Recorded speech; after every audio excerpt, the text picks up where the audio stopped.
Vishnu sir film, Ambareesh film, hmm group dance, ಮತ್ತೆ Udupi Jayaram master 83 ಇಂದ 82 ಇಂದ ಗೋಕಾಕ್ ಚಳುವಳಿಯಿಂದ ರಾಜ್ಕುಮಾರ್ ಸಂಘದಲ್ಲೇ ಇದ್ಕೊಂಡು ಫಸ್ಟ್ ಎಲ್ಲಾದ್ರೂ ಬೆಂಗಳೂರು ಬಂದು ಈ ತರ ಅಂತ ಅನೌನ್ಸ್ ಮಾಡಿದಾಗ ಮತ್ತೆ ಚಳುವಳಿ ಅಂದಾಗ ನಮ್ಮ 3 ಜನ ಅರೆಸ್ಟ್ ಮಾಡಿ 91 ಅಲ್ಲಿ ನಾನು ಅಲ್ಲಿ ಇದ್ದಂಗೆ ರಾಜೀವ್ ಗಾಂಧಿ ಅವ್ರ ಹತ್ಯೆ ಆಗುತ್ತೆ. ನನ್ನ ಜೋಬಲ್ಲಿ ಒಳಗಡೆ ಬಿಡಲ್ಲ ಪೊಲೀಸರು, ಓಕೆ ನನ್ನ ಜೋಬಿಂದ ಸುಮ್ಮನೆ ಪ್ರೆಸ್ ಅಂತ ಬಿಟ್ಬಿಡ್ತಾನೆ. ಇಡೀ ಪೊಲೀಸ್ ತುಂಬಾ ಬಿದ್ದಿರುತ್ತೆ. ಅವರು ಬೇಡ್ಕೊಳ್ತಾರೆ ಹೆಂಗಾರು ಮಾಡಿ ನಮ್ಮ ಯಜಮಾನ್ಗೆ ವಿಷಯ ತಿಳಿಸಿದ್ದ. ಇದು ನನ್ಗೆ ಕಾಡೋದಕ್ಕೆ ಶುರು ಆಯ್ತು. ನೋಡಿ ಎಂತ ಕೆಲಸ ಮಾಡಿದ್ದಾರೆ, ಯಾರು ಮಾಡಿರ್ಬೋದು ಏನು ಅಂತೆಲ್ಲ ಇರ್ಬೇಕಾದ್ರೆ 4th ಡೇ ಆಚೆ ಬರುತ್ತೆ.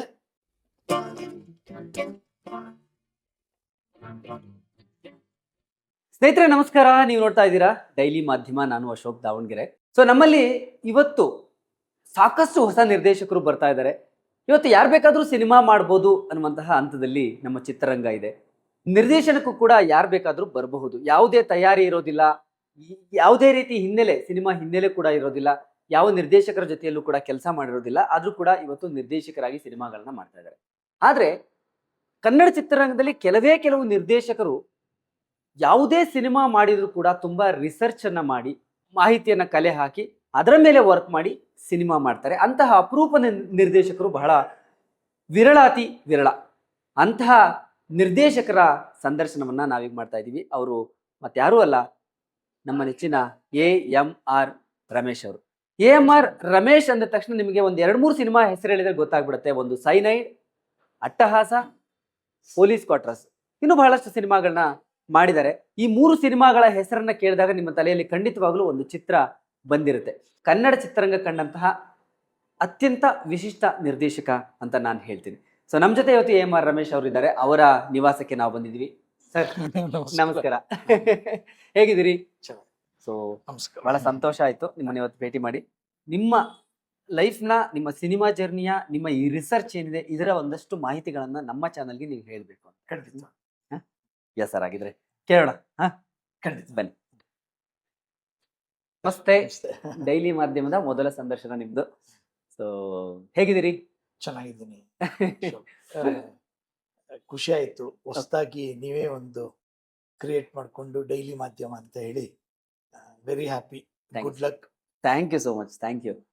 ಸೊ ಮೊದಲನೇದಾಗಿ AMR ರಮೇಶ್ ಅಂದ್ರೆ ನಮ್ಮ ತಲೆಯಲ್ಲಿ ಹತ್ತಾರು ವಿಚಾರಗಳು ಬರುತ್ತೆ, ಬರೀ ಸಿನಿಮಾ ಅಲ್ಲ. ಸೊ ಅದನ್ನೆಲ್ಲ ಮಾತಾಡೋದಕ್ಕಿಂತ ಮೊದಲು AMR ರಮೇಶ್ ಅವರಿಗೆ ಸಿನಿಮಾ ಆಸಕ್ತಿ ಅಥವಾ ಸಿನಿಮಾ ರಂಗದ ಬಗ್ಗೆ ಸೆಳೆತ ಹೇಗೆ, ಸಿನಿಮಾಗೂ ನಿಮ್ಗೆ ಹೇಗೆ ಕನೆಕ್ಷನ್, ಹೇಗೆ ಬಂದಿದ್ದು ನೀವು ಚಿತ್ರರಂಗಕ್ಕೆ? ನಮ್ಮ ಮನೇಲಿ ಯಾರು ಆರ್ಟಿಸ್ಟ್ಗಳಾಗ್ಲಿ ಸಿನಿಮಾಗೆ ಸಂಬಂಧಪಟ್ಟವ್ರು ಯಾರು ಇಲ್ಲ. ಯಾರಿಲ್ಲ. ಏನೋ ಗೊತ್ತಿಲ್ಲ, ಚಿಕ್ಕ ವಯಸ್ಸಿಂದನೂ ನನಗೆ ನಾಟಕ ಮತ್ತೆ ಡ್ಯಾನ್ಸು Okay. ತುಂಬಾ ಆಸಕ್ತಿ. ಓಕೆ. ದೆನ್ ಅದಾದ್ಮೇಲೆ AS ಮೂರ್ತಿ ಅಂತ ಕೇಳಿರ್ತೀನಿ. ಹೌದು ಹೌದು ಹೌದು. ಅವ್ರ ಜೊತೆಲಿ ಸ್ವಲ್ಪ ಕೆಲಸ ಮಾಡಿದೆ. ಅದಾದ್ಮೇಲೆ ಸುಮಾರು ಥಿಯೇಟರ್ಸ್ಗಳಲ್ಲಿ ಕೆಲಸ ಮಾಡ್ತಿದ್ದೆ. ಅದಾದ್ಮೇಲೆ ಅವ್ರ ಜೊತೆಲಿ ಅಲ್ಲಿ ಸ್ವಲ್ಪ ಕಲ್ತ್ಕೊಳ್ಳೋಕೆ ಅವಕಾಶ ಸಿಕ್ತು. ಅದಾದ್ಮೇಲೆ ಡ್ಯಾನ್ಸ್ ಕಲ್ತ್ಕೊಳ್ತಾ ಇದ್ದೆ. ಭರತನಾಟ್ಯಮು, ಮಿಸ್ಟರ್ ವೆಸ್ಟರ್ನು, ಮತ್ತೆ ಕಾಂಟೆಂಪ್ರರಿ ಫುಲ್ ಎಲ್ಲ ಡ್ಯಾನ್ಸ್ ಟ್ರೈನಿಂಗ್ ಹೋಗ್ತಿದ್ವಿ. ಅವಾಗ ಸಿನಿಮಾಲಿ ಫಸ್ಟ್ ಗ್ರೂಪ್ ಡ್ಯಾನ್ಸರ್ ಆಗಿ ನಾನೇ ಕನ್ನಡದಿಂದ ಅಂತ. ಹೌದಾ? ಹೌದು. ಒಂದು 25-30 ಪಿಕ್ಚರ್ ಮಾಡಿರ್ತೀನಿ ಅವಾಗ್ಲೇ. ಗೊತ್ತಾಗಲ್ಲ ಈಗ, ಬಟ್ ಇವಾಗ ನೋಡಿದ್ರೆ ಸಿನಿಮಾ ಎಷ್ಟೋ ಜನಕ್ಕೆ ನೀವು ಡ್ಯಾನ್ಸ್ ಮಾಡ್ತೀರ ಅನ್ನೋದೇ ಗೊತ್ತಿರಲ್ಲ. ಆ ತರ ಹಂಗೆ ಗ್ರೂಪ್ ಡ್ಯಾನ್ಸ್ ಮಾಡ್ತಾ ಓಕೆ. ತುಂಬಾ Vishnu sir film, Ambareesh film, group dance, ಮತ್ತೆ ಉಡುಪಿ ಜಯರಾಮ್ ಮಾಸ್ಟರ್ ಅವ್ರ ಜೊತೆ ಕೆಲಸ. ಹೋ ಹೋ ಹೋ ಹೋ. ಜಯರಾಮ್ ಮಾಸ್ಟರ್ ಜೊತೆಲಿ ಅವ್ರದ್ದು ಫಿಲ್ಮ್ಸ್, ಮತ್ತೆ Babu sir, John Babu sir, ಈ ತರ ಸುಮಾರು ಜನದ ಡ್ಯಾನ್ಸ್ ಡೈರೆಕ್ಷನ್ ಅಲ್ಲಿ ಕೆಲಸ ಮಾಡ್ತಿದ್ದೆ. ಓಕೆ. ಅದಾದ್ಮೇಲೆ ಈ ನಮ್ಮ AS ಮೂರ್ತಿ ಸರ್ ಅವ್ರ ಸ್ಕೂಲ್ಗೆ ಜಾಯಿನ್ ಆದೆ. ಓಕೆ. ಅವಾಗ ಎಲ್ಲಾದ್ರೂ ಅವರು ಏನೇನ್ ಕೇಳ್ತಿದ್ರು ಫಸ್ಟೇ ಕೈ ಎತ್ಬಿಡ್ತಾ ಇದ್ದೆ. ಓಕೆ. ಎಲ್ಲ ನಾನೇ ಮಾಡ್ತಿದ್ದೆ. ಅದಾದ್ಮೇಲೆ ಅವ್ರಂದ್ರು, ನಿನ್ಗೆ ಜಾಸ್ತಿ ಗೊತ್ತಾಗಿದೆ, ಆಮೇಲೆ ನೀನ್ ಇದ್ರೆ ಇನ್ ಯಾರಿಗೂ ಇಲ್ಲಿ ಅವಕಾಶ ಕಷ್ಟ, ನಿಂದು ಇಲ್ಲಿ ಏನು ನೀನು ಹೇಳ್ಕೊಡೋ ತರ ಏನಿಲ್ಲ, ನೀನು ಫಿಲ್ಮ್ ಇನ್ಸ್ಟಿಟ್ಯೂಟ್ ಸೇರ್ಕೊಳ್ಳಿ, ಚೆನ್ನೈ ಆ ತರ ಅದಕ್ಕೆ ಅಂತ. ಆಮೇಲೆ ಅಲ್ಲಿಂದ 88-89ಗೆ ನಾನು ಚೆನ್ನೈ ಫಿಲ್ಮ್ ಇನ್ಸ್ಟಿಟ್ಯೂಟ್, ಅಷ್ಟೊಂದು ಆಲ್ರೆಡಿ ಒಂದು 25-30 ಪಿಕ್ಚರ್ ಡ್ಯಾನ್ಸ್ ಮಾಡ್ತಿದ್ದೆ. ಅದಾದ್ಮೇಲೆ ಅಲ್ಲೋದ್ಮೇಲೆ ತಿಂಗಳಿಗೊಂದು ಡ್ಯಾನ್ಸ್ ಮಾಡ್ತಿದ್ದೆ. ಅಲ್ಲಿಂದ ಬರ್ತಾ ಇದ್ದೆ. ಬಂದಾಗ ನನಗೆ ಒಂದು 800-900 ರೂಪಾಯಿ ಕೊಡೋರು ಅವಾಗ 3 ಡೇಸ್ಗೆ. ಆ ಕಾಲಕ್ಕೆ ಆ ಆ ಕಾಲಕ್ಕೆ ಟೈಮ್ ಅವಾಗ ಅದು ನನ್ನ ಖರ್ಚಿಗೆ ಅದು ಅಲ್ಲೇ ಅವಾಗ. ಹ್ಮ್ ಆಮೇಲೆ ಉಡುಪಿ ಜಯರಾಮ್ ಮಾಸ್ಟರ್ ಮಗನ ಮನೆಯಲ್ಲೇ ಇದ್ದಿದ್ದು ರಾಜಾರಾಮ್. ಹ್ಮ್ ಅಲ್ಲಿ ಆರ್ ವಿ ಉದಯ್ ಕುಮಾರ್ ಅಂತ ನನ್ನ ಟಾಪ್ ಡೈರೆಕ್ಟರ್, ಅವ್ರ ಜೊತೆ ಅಸಿಸ್ಟೆಂಟ್ ಆಗಿ ಕೆಲಸ ಮಾಡ್ತಿದ್ದೆ.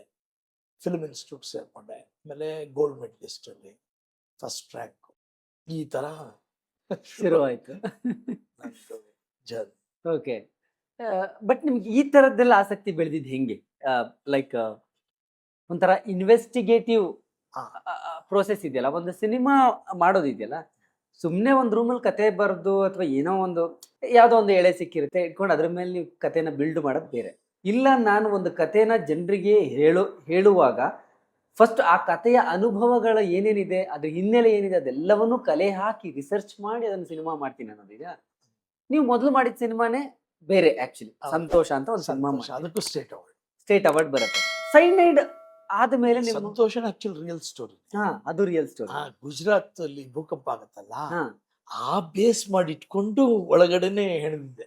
ನೋಡಿ, ಅಲ್ಲಿಂದನೇ ನಿಮ್ಮ ಬಟ್ ನನ್ಗೆ ಹೆಂಗೆ ಅಂದ್ರೆ 86-85 ಅಲ್ಲೆಲ್ಲ ಪ್ರಭಾಕರನ್ ಬಗ್ಗೆ ತುಂಬಾ ಕೇಳ್ತಿದ್ದೆ. LTT ಪ್ರಭಾಕರ್. ನಮ್ ಜೊತೆಲಿ ರಂಗನಾಥ್ ಅಂತ ಒಬ್ರು ಇರ್ತಾರೆ. ಓಕೆ ರಂಗನಾಥ್ ಮತ್ತೆ ಮೃದುಲಾ ಅಂತೆಲ್ಲ ಅವ್ರ ಜೊತೆ ತುಂಬಾ ಒಡನಾಟ ಇಟ್ಕೊಂಡಿರ್ತೀನಿ ನಾನು. ಓಕೆ. ಆ ಒಡನಾಟ ಇಟ್ಕೊಂಡಾಗ ಅವ್ರ ಮನೆ ಹತ್ರ ನಮ್ದೆಲ್ಲ ಅನ್ನನಗರದಲ್ಲಿ ಆಟ ಆಡ್ಬೇಕಾರೆ, ಕ್ರಿಕೆಟ್ ಆಡ್ಬೇಕಾರೆ ಅವ್ರ ಮನೆ ಮುಂದೆ ಎಲ್ಲ ಇದ್ರ ಬಗ್ಗೆ ಎಲ್ಲ ಕೇಳ್ತಾ ಇರ್ತಿದ್ದೆ. ಅವ್ರು ನನಗೆ ಪ್ರಭಾಕರನ್ ಫೋಟೋ ಅದೆಲ್ಲ ತೋರ್ಸೋರು, ಅದೆಲ್ಲ ಇರ್ತಿತ್ತು. ಅದಾದ್ಮೇಲೆ ನಾನು ಇಲ್ಲಿಂದ ಕಟ್ಟಾಗಿ ನಾನು ಕನ್ನಡ ಚಳುವಳಿಲಿ ಬೇರೆ ತುಂಬಾ ಆಸಕ್ತಿ. ಓಕೆ. 83-82 ಗೋಕಾಕ್ ಚಳುವಳಿಯಿಂದ ರಾಜ್ಕುಮಾರ್ ಸಂಘದಲ್ಲೇ ಇದ್ಕೊಂಡು ತುಂಬಾ ದೊಡ್ಡ ದೊಡ್ಡ ಚಳುವಳಿಗಳಲ್ಲಿ ಗೋಕಾಕಲ್ಲಿ ಇದ್ರಿ? ಗೋವಿಂದವ್ರ ಜೊತೆನೆ ಇದ್ ಸರ ಗೋವಿಂದ ಜೊತೆನೆ ರಾಜ್ಕುಮಾರ್ ಸಂಘದಲ್ಲೇ ಇದ್ದಿದ್ದು. ಇಲ್ಲಿ ಹನುಮನಗರದಿಂದ ಬಸವನಗುಡಿಯಿಂದ 3 ಜನ, ಅದು ರಾಮೇಗೌಡ, CK ರಾಮೇಗೌಡ, ಶಿವಶಂಕರ, ನಾನು. ಫಸ್ಟ್ ಎಲ್ಲಾದ್ರೂ ಬೆಂಗಳೂರು ಬಂದು ಈ ತರ ಅಂತ ಅನೌನ್ಸ್ ಮಾಡಿದಾಗ ಮತ್ತೆ ಚಳುವಳಿ ಅಂದಾಗ ನಮ್ 3 ಜನ ಅರೆಸ್ಟ್ ಮಾಡೋದು ಫಸ್ಟ್ ಈ ಮನೇಲೆ, ಇದೇ ಮನೆ ನೀವು ಕೂತಿರೋ ಮನೆ. ಫಸ್ಟ್ ನನ್ನ ಇಲ್ಲಿ ಶಿವಶಂಕರ ಗವಿಪುರಂ ಹೇಳಿ, ರಾಮೇಗೌಡ ಶ್ರೀನಗರ, ನಮ್ 3 ಜನ ಅರೆಸ್ಟ್ ಮಾಡೋದು ಫಸ್ಟ್. ಚಳುವಳಿ ಹಿಂದಿನ ದಿವಸನೇ ನಮ್ಮನ್ನ ಅರೆಸ್ಟ್ ಮಾಡ್ಬಿಡೋದು. ಹೌದು, ಇದು ನಡೀತಾ ಇತ್ತು. ಅದಾದ್ಮೇಲೆ ಸರಿ ಗೋವಿಂದವರು ನಿಂಗೆ ತುಂಬಾ ಟ್ಯಾಲೆಂಟ್ ಇದೆ ಅಂತ ಹೇಳಿ ಅವರು ಚೆನ್ನೈಗೆ ಹೋಗ್ಬಿಡು ನೀನು ಅಂತ ಎಲ್ಲಾರು ಮಾತಾಡ್ಕೊಂಡ್ಮೇಲೆ ಫಿಲ್ಮ್ ಇನ್ಸ್ಟಿಟ್ಯೂಟ್ ಹೋಗಿ ಸೇರ್ಕೊಂಡೆ. 91 ಅಲ್ಲಿ ನಾನು ಅಲ್ಲಿ ಇದ್ದಂಗೆ ರಾಜೀವ್ ಗಾಂಧಿ ಅವ್ರ ಹತ್ಯೆ ಆಗಿದೆ. 91 ಅದು ಕ್ಯೂರಿಯಾಸಿಟಿ ಜಾಸ್ತಿ ಆಗಿದೆ ನನಗೆ. ಅವತ್ತು ನೈಟು 11 ಗಂಟೆಗೆ ನಾನು ಇಲ್ಲಿಂದ ನಮ್ಮ ತಂದೆ ಒಂದು ಬೈಕ್ ಕೊಡ್ಸಿರ್ತಾರೆ RTZ, ಅದ್ರಲ್ಲಿ ಹೋಗಿರ್ತೀನಿ. ಅಲ್ಲಿಗೆ ಅಲ್ಲೇ ಇರ್ತೀನಿ. ಕಂಪ್ಲೀಟ್ ಚೆನ್ನೈನ ನೈಟ್ ರೌಂಡ್ಸ್, ಸಿಕ್ಕಾಪಟ್ಟೆ ಟೆನ್ಷನ್, ಗಲಾಟಿ ಎಲ್ಲ ಆಲ್ರೆಡಿ ಶುರು ಆಗೋಗಿತ್ತು. ಅದನ್ನೆಲ್ಲ ನೋಡೋ ಕ್ಯೂರಿಯಾಸಿಟಿ ನಾನು ಮತ್ತೆ ಇನ್ನೊಬ್ಬ ಡೈರೆಕ್ಷನ್ ಸ್ಟೂಡೆಂಟ್ ಕಮಲ್ನಾಥ್ ಅಂತ, ನಾನು ಬೈಕಲ್ಲಿ ಫುಲ್ ಎಲ್ಲ ರೌಂಡ್ ಹೊಡಿತೀನಿ. 2 ಗಂಟೆ 2:30 ಇರಬೇಕು. ನೈಟ್ GH ಹಾಸ್ಪಿಟಲ್ಗೆ ಹೋಗ್ತೀನಿ. ಬಾಡೀಸ್ ಬಂದ್ಬಿಡುತ್ತೆ ಅಷ್ಟೇ ಕೆಲವೆಲ್ಲ. ರಾಜೀವ್ ಗಾಂಧಿ ಅವರ ಬಾಡಿಗಳೆಲ್ಲ GH ಹಾಸ್ಪಿಟಲ್ ಬರ್ತದೆ, ಜನರಲ್ ಹಾಸ್ಪಿಟಲ್ ಪ್ಯಾರಿಸ್ ಅಲ್ಲಿ, ರೈಲ್ವೆ ಸ್ಟೇಷನ್ ಆಪೋಸಿಟ್. ಅಲ್ಲಿ ಹೋಗ್ತೀವಿ. ಅಲ್ಲಿ ಹೋಗಿ ಏನ್ ಮಾಡ್ತೀನಿ, ನನ್ನ ಜೋಬಲ್ಲಿ ಒಳಗಡೆ ಬಿಡಲ್ಲ ಪೊಲೀಸರು. ನನ್ನ ಜೋಬಿಂದ ಸುಮ್ಮನೆ ಪ್ರೆಸ್ ಅಂತ ಬಿಟ್ಬಿಡ್ತಾನೆ. ಏನ್ ಕಾರ್ಡ್ ಇತ್ತು ನಿಮ್ಮ ಹತ್ರ? ಲೈಸೆನ್ಸ್, ಡ್ರೈವಿಂಗ್ ಲೈಸೆನ್ಸ್ ಪ್ರೆಸ್ ಅಂತ. ಡ್ರೈವಿಂಗ್ ಲೈಸೆನ್ಸ್ ಸುಮ್ಮನೆ ಹಿಂಗ್ ಮುಚ್ಕೊಂಡು ಪ್ರೆಸ್ ಅಂತ. ಅದು ಆಕ್ಚುಲಿ ಏನಂದ್ರೆ ಫಸ್ಟ್ ಟೈಮು ಇಂಡಿಯಾನಲ್ಲೇ ಸ್ಮಾರ್ಟ್ ಕಾರ್ಡ್ ತರ ಇಶ್ಯೂ ಮಾಡಿದ್ದು. ಫಸ್ಟ್ ಬೆಂಗಳೂರಲ್ಲೇ ನಾ 91ಗೆ ಸ್ಟಾರ್ಟ್ ಆಗಿತ್ತು. ಅದು ನನ್ನ ಹತ್ರ ಹೊಸದಾಗಿ ಏನಾದ್ರು ಬಂದ್ರೆ ಅದು ನಾನು ಬೇಗ ಮಾಡಿಸಿಟ್ಕೊಳ್ಳೋದು ನನ್ನ ಆಸಕ್ತಿ ಜಾಸ್ತಿ. ಆಧಾರ್ ಕಾರ್ಡ್ ಆಗ್ಲಿ, ವೋಟರ್ ಏನೇ ಬಂದ್ರು ಫಸ್ಟ್ ನಾನು ಹೋಗಿ ನಾನಾಗೆ ಫಸ್ಟ್ ಹೋಗಿ ಇನಿಷಿಯೇಟಿವ್ ತಗೊಂಡು ಹೋಗಿ ಅದ್ ಮಾಡಿಸ್ಕೊಂಡು, ಅದು ನನಗೆ ಆಸಕ್ತಿ, ಅದ್ರ ಮೇಲೆ ಆಸಕ್ತಿ. ಗೌರ್ಮೆಂಟ್ ಏನೇ ಬಂದ್ರು ಅದು ನಾನು ಹೋಗಿ ನನ್ನ ಹಕ್ಕು ಅಂತ ಹೇಳಿ ನಾನು ಫಸ್ಟ್ ಹೋಗಿ ತಗೊಳೋದು. ನಾನು ತಗೊಂಡು ಅದನ್ನ ಹಿಂಗಂತೀನಿ ಪ್ರೆಸ್ ಅಂತ ಬಿಟ್ಟು ಅವನಿಗೆ ಬೈಕೊಂಡು ಹೋಗ್ತೀನಿ ನಾನು. ಯಾರಿಗೆ? ಕಮಲ್ಗೆ, ತಮಿಳಲ್ಲಿ. இது ಲೈಸೆನ್ಸ್ ಒಂದು ಪ್ರೆಸ್ ಅಂತ சொல்ற விட்டுறாங்க ಅಂತ ಹೇಳಿ ಅವನು ಬೈಕೊಂಡು ಹೋಗ್ತೀನಿ.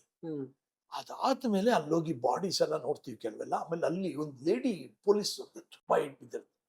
ಅವರು ಬೇಡ್ಕೊಳ್ತಾರೆ, ಹೆಂಗಾರು ಮಾಡಿ ನಮ್ಮ ಯಜಮಾನ್ಗೆ ವಿಷಯ ತಿಳಿಸಿದ್ದ. ಅವ್ರ ಅಡ್ರೆಸ್ ಎಲ್ಲ ಬರ್ಕೊಂಡು KK ನಗರಲ್ಲಿ ಅಲ್ಲಿಗೆ ಹೋಗ್ತೀವಿ. KK ನಗರ ಮನೆಗೆ ಹೋದಾಗ ಬೆಳಿಗ್ಗೆ 5-5:30 ಆಗೋಗುತ್ತೆ ಅಷ್ಟೇ. 5 ಗಂಟೆ ಮನೆ ಬಾಗಿಲು ತಡ್ತೀವಿ. ಅವ್ರ ಯಜಮಾನ್ರು ಪೊಲೀಸೇ. ಓಹೋ.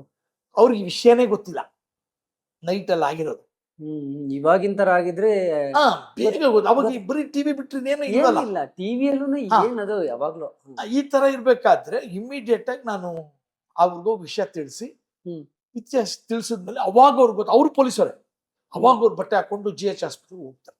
ಅಂದ್ರೆ ಅವ್ರಿಗೆ ರಾಜೀವ್ ಗಾಂಧಿ ಹತ್ಯೆ ಆಗಿರೋ ವಿಚಾರನೇ ಗೊತ್ತಿಲ್ಲ. ನೈಟ್ ಇದು 11 ಗಂಟೆ ಮೇಲೆ ಆಗಿರೋದು. ಹ್ಮ್. ಅವರು Correct, ಅವ್ರು ಡ್ಯೂಟಿ ಆಗಿ 10 ಗಂಟೆಗೆ 10:20 ಆಗತ್ತೆ.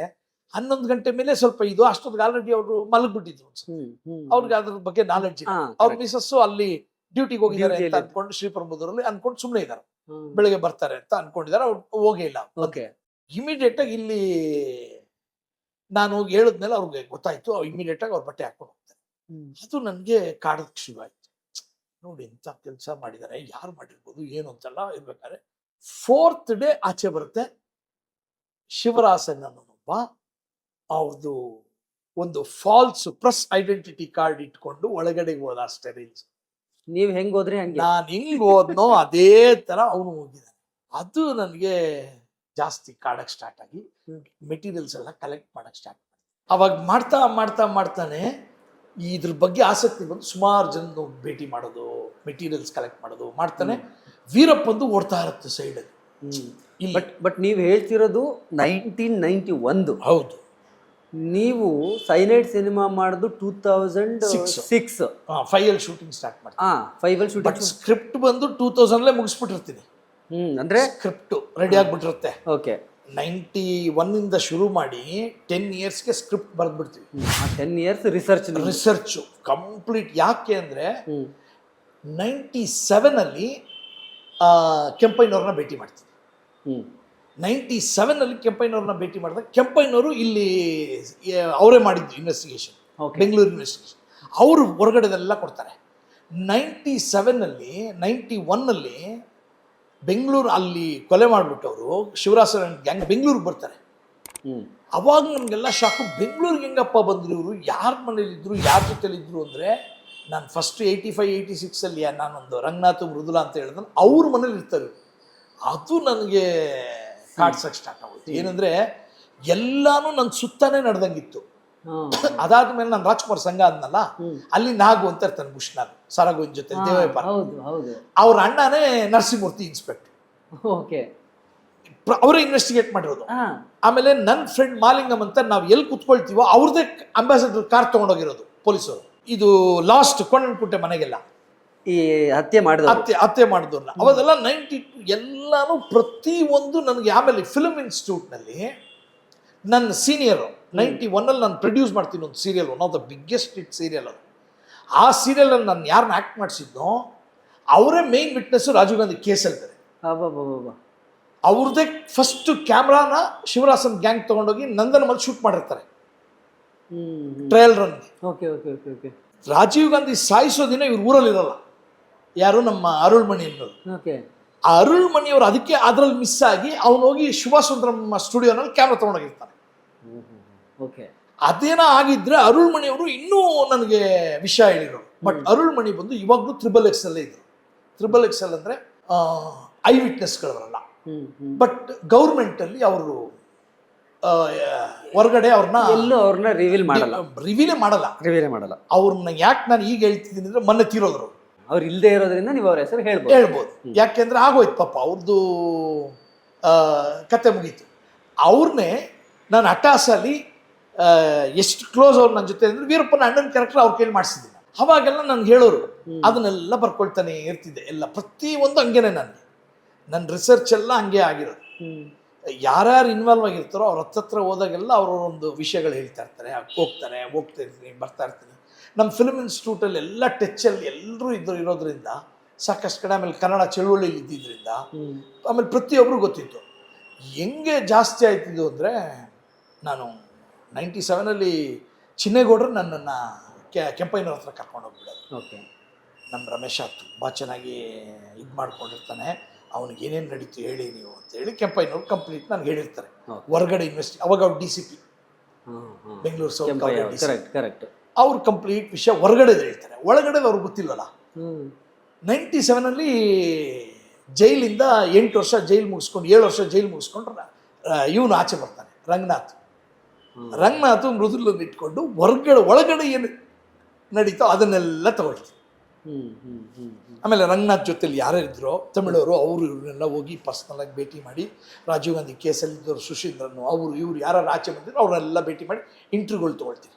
ಎಲ್ಲರದು ಇಂಟರ್ವ್ಯೂಗಳು ತೊಗೊಂಡು ಸ್ಕ್ರಿಪ್ಟ್ ಬರೆದು 2000 ಅಷ್ಟೊತ್ತಿಗೆ ಫುಲ್ ರೆಡಿ ಮಾಡಿ ಇಟ್ಕೊಂಡಿರ್ತೀನಿ. ಅಷ್ಟೊತ್ತಿಗೆ ಅಣ್ಣವ್ರು ಕಿಡ್ನ್ಯಾಪ್ ಆದಾಗ first person to go to the forest ನಾನು. ಥರ್ಡ್ ಡೇನೇ ಹೋಗ್ತೀನಿ ನಾನು. ನೀವು ಮೂರನೇ ದಿನ ಹೊರಟೋಗ್ತೀನಿ. ನನಗೆ ಗೊತ್ತಾಗ್ಬಿಡುತ್ತೆ ಯಾರು ಮಾಡಿದ್ದಾರೆ ಅಂತ. ನೇರವಾಗಿ ಕೊಳತ್ತೂರು ಮನೆಯವ್ರ ಹತ್ರ ಹೋಗ್ತೀನಿ. ನಾನು ಇದೇ ರಂಗನಾಥ್ ನಾನು ಹೋಗಿ ಕೊಳತ್ತೂರು ಮಣಿ ಅಲ್ಲಿ ವೀರಪ್ಪನ ಹಳೆ ಜೊತೆಯವ್ರು ಯಾರ್ಯಾರಿದ್ರು ಅವರು ಕೂಟಾಳಿ ಅಂತಾರೆ, ಅವ್ರ ಜೊತೆಲಿ ಇದ್ದವ್ರನ್ನೆಲ್ಲ ಹೋಗಿ ಭೇಟಿ ಮಾಡಿ ಟ್ರ್ಯಾಕ್ ಹುಡುಕ್ಬಿಡ್ತೀನಿ. ಹೆಂಗೆ ಹೋದ್ರೆ ಅನುಕೂಲ ಆಗುತ್ತೆ. ನಾನು ಅವ್ರಿಗೆ ಹೇಳೋದು ಒಂದೇ, ನಾನು ಸಖತ್ ಭಯ ಬೀಳಿಸಿದ್ದೆ ಮಾತ್ರ ಅವ್ರಿಗೆ. ಅಣ್ಣವ್ರಿಗೇನಾದ್ರು ತೊಂದರೆ ಆಯಿತು ಅಂದರೆ ಒಂದು 14-15 ಲಕ್ಷ ಜನ ತಮಿಳವರಿದ್ದಾರೆ ಎಲ್ಲಿ ಕರ್ನಾಟಕದಲ್ಲಿ, 1 ಲಕ್ಷ ಜನ ಸಾಯ್ತಾರೆ, ಬೇಕಾದ್ರೆ ನೋಡ್ಕೊಳ್ಳಿ ನೀವು ಅಂತ ಅಂದೆ. ಅಣ್ಣವ್ರೇನಾದರೂ ಹೆಚ್ಚು ಕಡಿಮೆ ಆಯಿತು ಅಂದರೆ ಅಲ್ಲಿ ಕಾಡಲ್ಲಿ, ಇಲ್ಲಿ 1 ಲಕ್ಷ ಜನ ಸಾಯ್ತಾರೆ, ನೀವು ತೀರ್ಮಾನ ಮಾಡ್ಕೊಳ್ಳಿ. ಈ ಥರ ಭಯ ಬೀಳಿಸಿದ್ದೆ ನಾನು.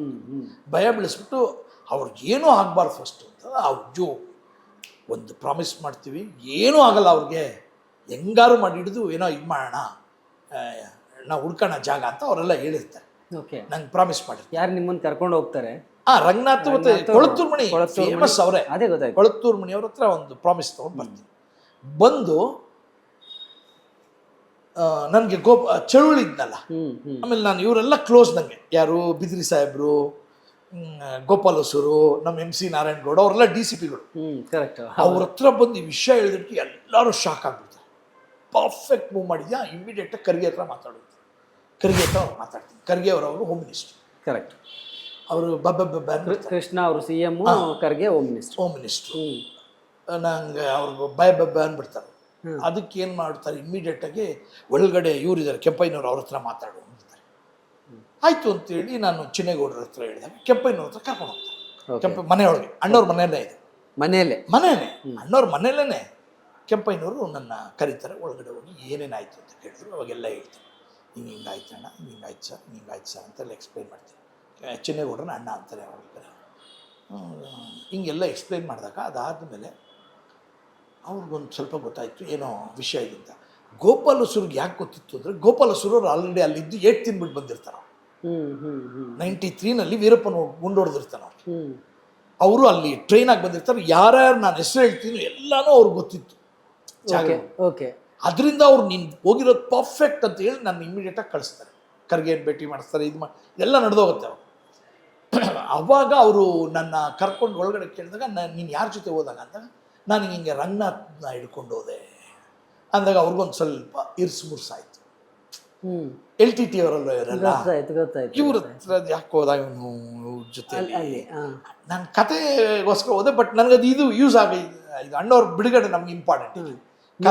ಕತೆಗೆ ಅಂತ ಹೋದ್ರಿ, ಅದು ಏನೋ ಆಯ್ತು. ಬಟ್ ಇವಾಗ ಅಣ್ಣವ್ರ ಬಿಡುಗಡೆನೇ ಇಂಪಾರ್ಟೆಂಟ್. ಯಾಕಂದ್ರೆ ನಾವೆಲ್ಲ ರಾಜ್ಕುಮಾರ್ ಸಂಘದವ್ರು, ನಾವು ಅಣ್ಣವ್ರ ಅಭಿಮಾನಿಗಳು. ನಮ್ಮ ಹುಟ್ಟಿದಾಗಿಂದನೂ ಅವ್ರ ಜೊತೆನೇ, ಅವ್ರು ನೋಡ್ಕೊಂಡೇ ಬೆಳೆದಿರೋದು, ಅವ್ರು ನೋಡ್ಕೊಂಡೇ ಸಿನಿಮಾ ಮಾಡ್ತಿರೋದು.